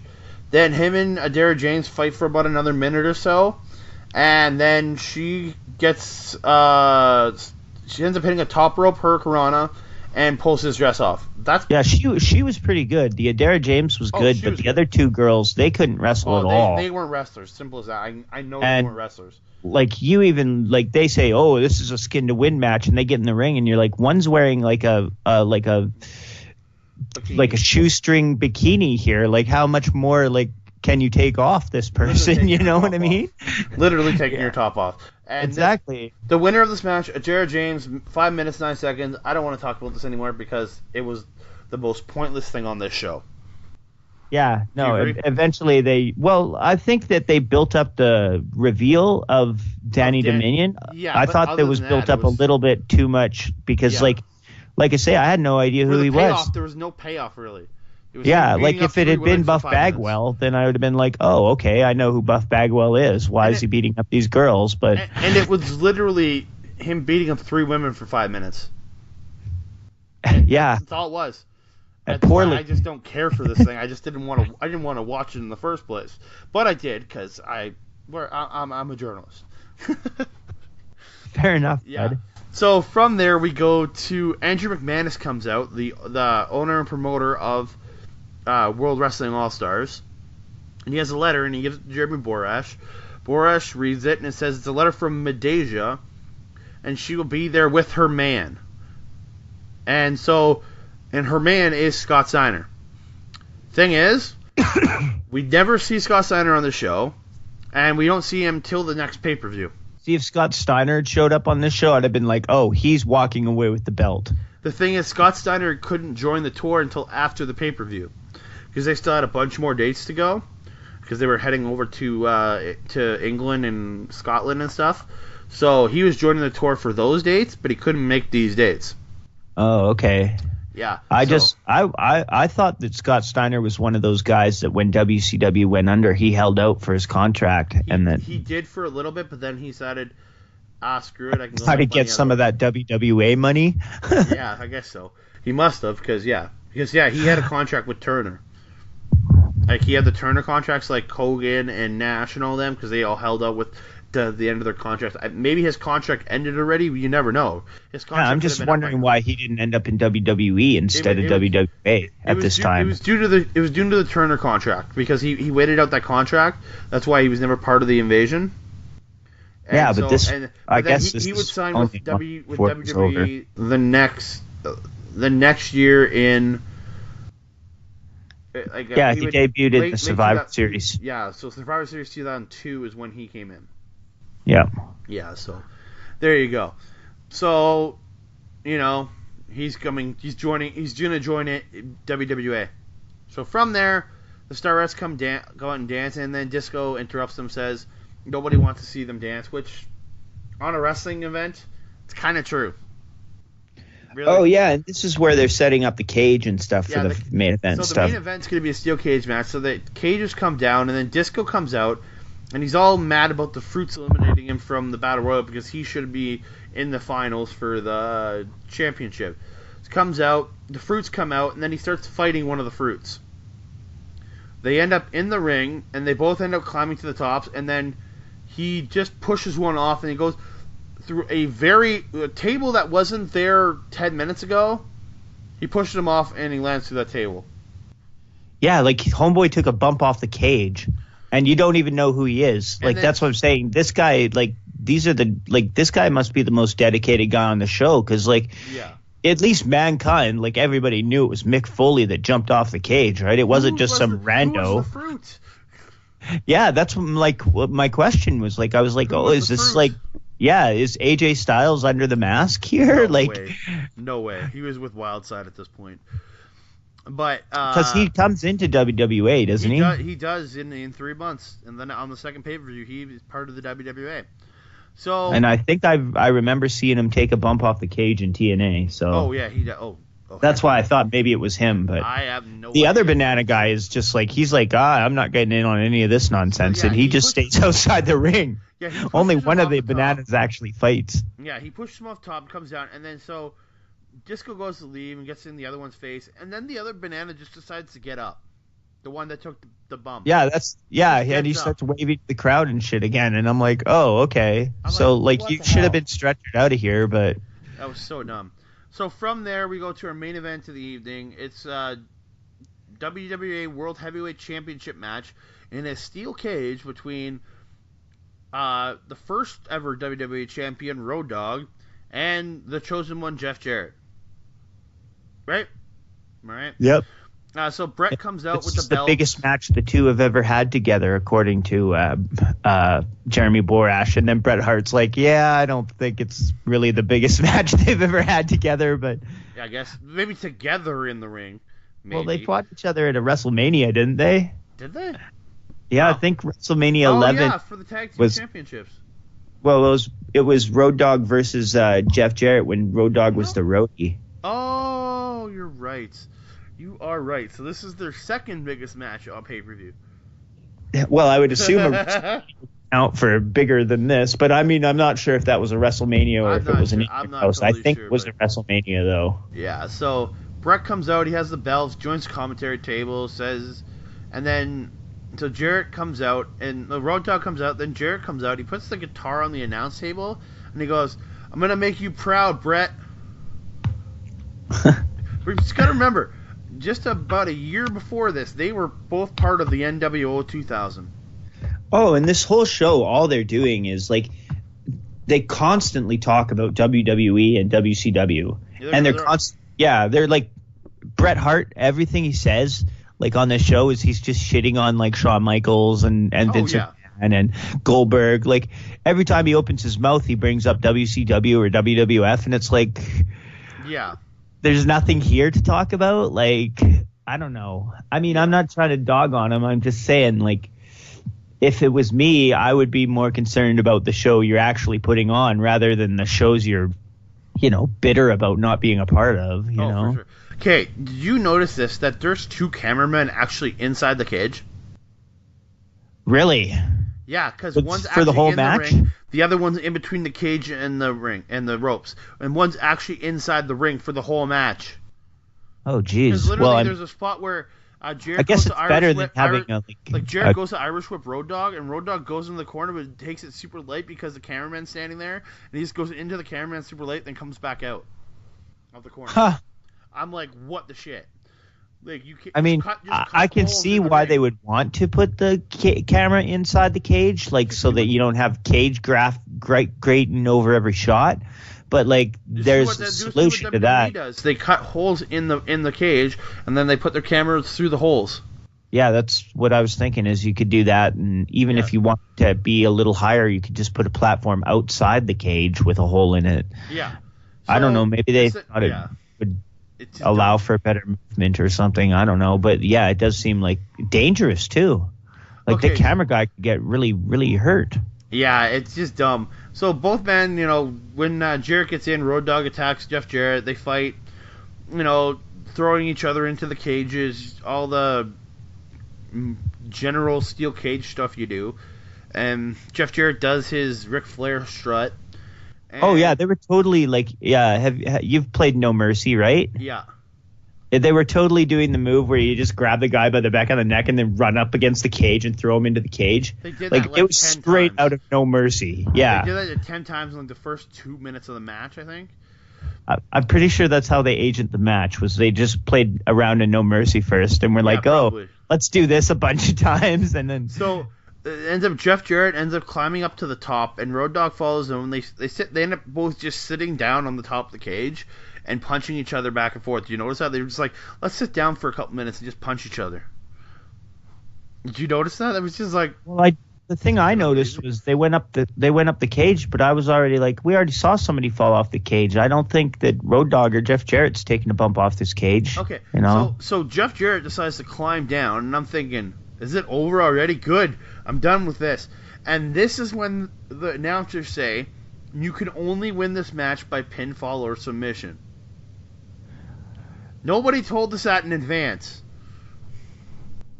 Yeah, you're right. It was I was like kind of confused because like I say, all night they've been talking about WWE and WCW, and then suddenly now you're allowed to just walk around on the outside of the cage because like I guess that's Australian cage match rules. Australian I don't cage know. match rules. You can't climb out. You have to win in the ring. I guess. I don't know. So they end up going on the floor, and Jeff goes to grab the ring bell, but he misses it. Then Road Dogg grabs the bell and hits Jeff in the face with it, and then Jeff blades, and he is just bleeding. Like, oh yeah, no, he was super bleeding amounts. badly. Like it wasn't like deep, Eddie dude. Guerrero levels of blood, but it was like Oh, this looks like Ric Flair. it was level bad. blood. Oh This yeah, is Ric for Flair sure. level blood. Like, this is because remember Jeff is blonde, so it reminds you so much of Flair with this. It was the blonde amount of hair blood was- where you're like, oh, that might be too much blood. Yeah, so Like Road Dogg he's works him feeling on the that for outside. sure. And then they get back into the cage, and all of a sudden Jeff just puts a sleeper hold on Road Dogg, kind of out of nowhere. I'm like, well, that makes no sense. He's the one bleeding. Like, it just annoyed me. It just Road Dogg's beating him up, and then all of a sudden Jeff just goes around and puts him in a sleeper hold. And like the and this is like a 1.5 to 2 minute sleeper spot. In the middle of a cage match. I was just like, oh my god. And it's just so dumb. So they're fighting, and then they go, like, he gets him down, they do that arm drop spot, and, he ends up coming back. He hits like a backdrop to get him off of him or something like that. I can't remember what. It was like a suplex almost to get him off of him. And then, Yeah, back suplex. Road Dogg yeah, did that it. was it. And then Jeff Jarrett goes out and he grabs the guitar, and then he hits Road Dogg with the guitar. But the referee is down at this point. Right? The referee got knocked over during one of their moves. So Jeff Jarrett puts the sharpshooter on Road Dogg and then tells Brett to ring the bell. But Brett says no, so he's just like, that's not fair. You're not going to win it this way. And then I gotta point out what the announcers say. And the announcers are like, yeah, he's cheating. You shouldn't be doing this. Blah blah blah blah blah. And then Road Dogg flips it around and does like the big wiggle to Jeff Jarrett. He essentially he does what's it called, the doggy style, and holds Jarrett from behind, and then puts him in the sharpshooter, and he starts telling Bret Hart to ring the bell, and the announcers flip their script like that and say, "Oh yeah, Bret, ring the bell. He deserves to win this match." It's like, no, he's cheated just as much as Jeff. He hit him with a ring bell. I'm like, he's like, no, you gotta wait for the ref. And it's like, how does him hitting with a ring bell differ from Jarrett hitting him with a guitar? Yeah, no, it's total announcer hyperbole. Yeah, It's just they're rooting for the baby faces. It's bias. So Road Dogg, so Jeff Jarrett, I forgot to say that they grabbed the belt at one point and brought it in the ring. So Jeff Jarrett grabs the belt and he goes, after Road Dogg let him out of the sharpshooter and he's fighting with Bret Hart, very kind of reminiscent almost of Vince and Brett, the way they're arguing. And then Jeff grabs the belt, he goes to leave, so Road Dogg grabs it away from Jeff and puts him back in the ring, and then he tries to hit Jeff with the belt, but Jeff ducks and Road Dogg drops it. Then Jeff hits the stroke onto the belt, I guess a 1, 2, 3, and Jeff Jarrett's your new WWA champion at 10 minutes and 26 seconds. Your Iron Man match of the night. Yeah, that was definitely the longest match for sure. Oh yeah, and it's and then at the end, your Iron Man match of the night. Jarrett got put in the sharpshooter by Bret Hart. So afterwards, Jeff Jarrett's, he's getting in Bret's face and saying he's the champion and blah blah blah. You should be proud of me. And then but Bret just kind of bows up to him. Like Jarrett didn't even get punched or anything. He just kind of backs down and like falls to his mat. He falls to his ass. He's got his hands up like, don't hurt me. No, that wasn't because it's when Bret just decides to turn and walk away, and then Jeff Jarrett with Bret off camera, because they never actually showed Bret, he goes to swing the belt at Bret, and then you just see him stop and then cower, and then Bret comes back into frame. And it was weird how he was cowering though. Like then, he didn't get punched or anything. He just kind of went down to his ass. It's because he was about to hit Bret with the belt, and Bret turned around and caught him. That's why he went to his knees and started like begging him not to hurt him. And then Bret put him in the sharpshooter. Well, it looked to me like they didn't want Bret to punch him, so. It looked to me like they were trying to avoid all physical contact until Bret actually put him in the sharpshooter. Sharpshooter is easy for him to do. It's literally step over. Oh yeah, no, and I'm not saying it's not. I'm just saying that if you watch the way the physicality went down, like you can kind of, I don't know, I had it in my head. I was watching and I was like, oh, they're just kind of trying to avoid any physicality for Bret Hart other than the sharpshooter. Oh, pretty much. So, and then Bret leaves, the show's over, and before the video cuts out, it shows Road Dogg kind of like talking to Jeff Jarrett. He's going like, he's like checking on Jeff Jarrett. Like, just randomly, he starts checking on Jeff Jarrett before the camera goes off. Jeez. It was just like, so I'm like, oh, and then the camera cuts out, and that's the end of WWA The Inception. Good riddance, man. Like, just such an interesting show.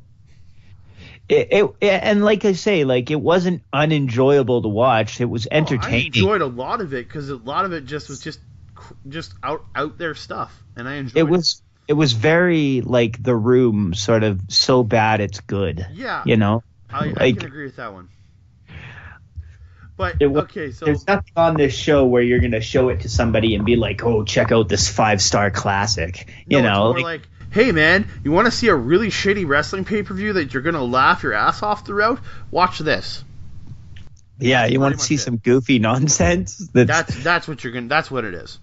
So yeah. I'm gonna ask you for two things: your highlight of the night and your low light of the night. What's your highlight and your low lights of this entire show? My highlight would have to be the Norman Smiley match. Yeah. Okay. And I mean, like I know it sounds ridiculous because like there's all kinds of people that are like wrestling fans and they're like, oh, I like Adam Cole and I like Bobby Fish and the technical wrestlers, and I'm kind of just like, I like Norman Smiley. Like, nothing wrong with that either. Yeah, come in and you just do some goofball shit and entertain some people, And that's needed in pro wrestling. It really is. I think it's got to do with like, because like I always kind of like try and like vicariously like put myself in the shoes of the wrestlers, right? And I know like if I was ever gonna wrestle, that's what it would have to be. It would have to be just like some like goofy comedy, bullshit, Yeah, like. Yeah. And what's your low light of the night of the show? Oh. Just the amount of production flubs. Yeah. Just production issues all over the place. Like the Q's coming up, all his hardcore matches. Jeremy Borash, he flubbed a bunch of lines. Like there was one point in the dog collar match where Road Dogg got like the second one and he's like, oh, he's got the second post. Now he's going for the fourth. And I'm like, wait, no, he's got to hit the third one first, bud. Like just kind of that small kind of stuff. And then like, like openly blatant things like when Road Dogg hit go down with the chain, and he just fed up for more chain shots. Yeah. Like I'm the one thing I did like when I first broke into wrestling was like I did a angle where I basically got hit with a chain and did the exact same thing, and that's why I know you don't do that. Yeah. Is because afterwards they were like, oh well, why did you just get up? And I was like, well, like I mean, because what happened was I was out in the ring and I was doing an interview with somebody, and I was supposed to get pushed over another guy's back, like they were going to do this schoolyard bullshit where somebody stands behind you on all fours and then the other guy pushes you over them. Yeah. Well, I was too close to the ropes, right? Because it was my first like angle ever. So he just punched me in the face with the chain instead. And, you know, I went down and then, but I like immediately got up, and then, yeah, like later on in the back, they were like, oh yeah, just like if that happens again, like milk it for a while, stay down. You fall down, you roll the outside, and you just lay there. Yeah. And I mean, I'm not trying to like, I don't know what kind of podcast you guys have here, if this goes behind the scenes or if you're trying to keep it kayfabe or whatever. I mean, we talk about enough of it, yeah.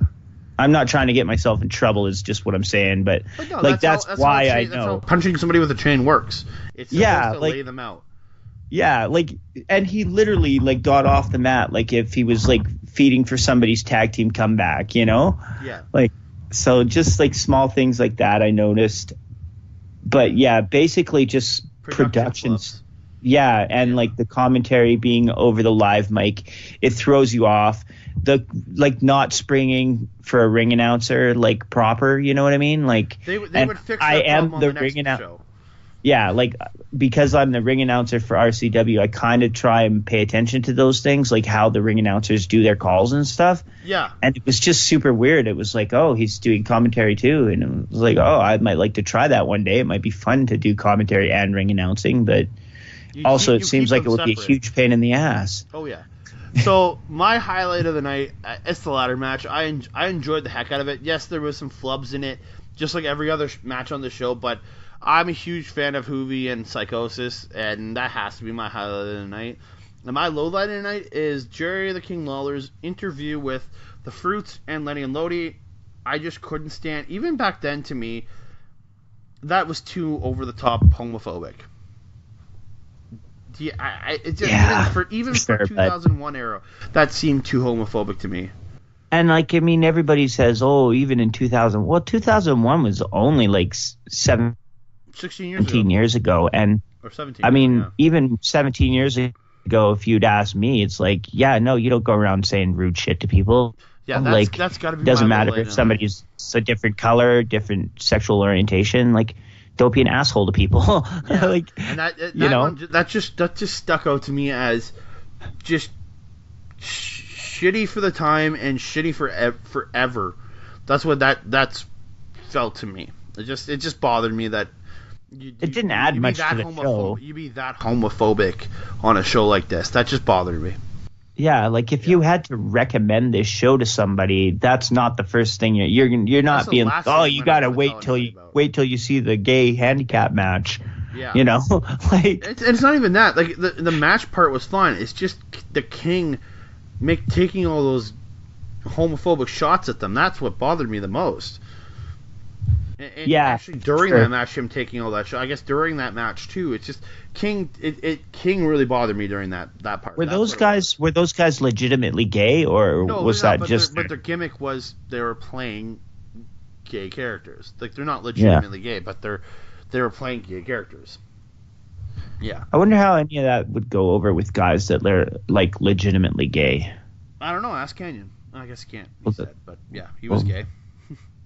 Yeah, that's what I heard. It's like he's probably wrestled in WWA, hey? I don't think so, because he joined the WWE. He was part of the that's Invasion. Right. Yeah. So he I don't know why. I just assumed Canyon would be a mainstay for WWA. No, he was in the WWE at this point. He would have fit in for sure. Not because he's gay, but just because like early 2000s WCW, right? Like Champagne. Canyon was a great wrestler too. Yep, like you go back and watch some Canyon. Yeah, he did some sick moves. Or ask Orlando Jordan, I guess, or Darren Young. Yeah, is there no like? What about like Pat Patterson?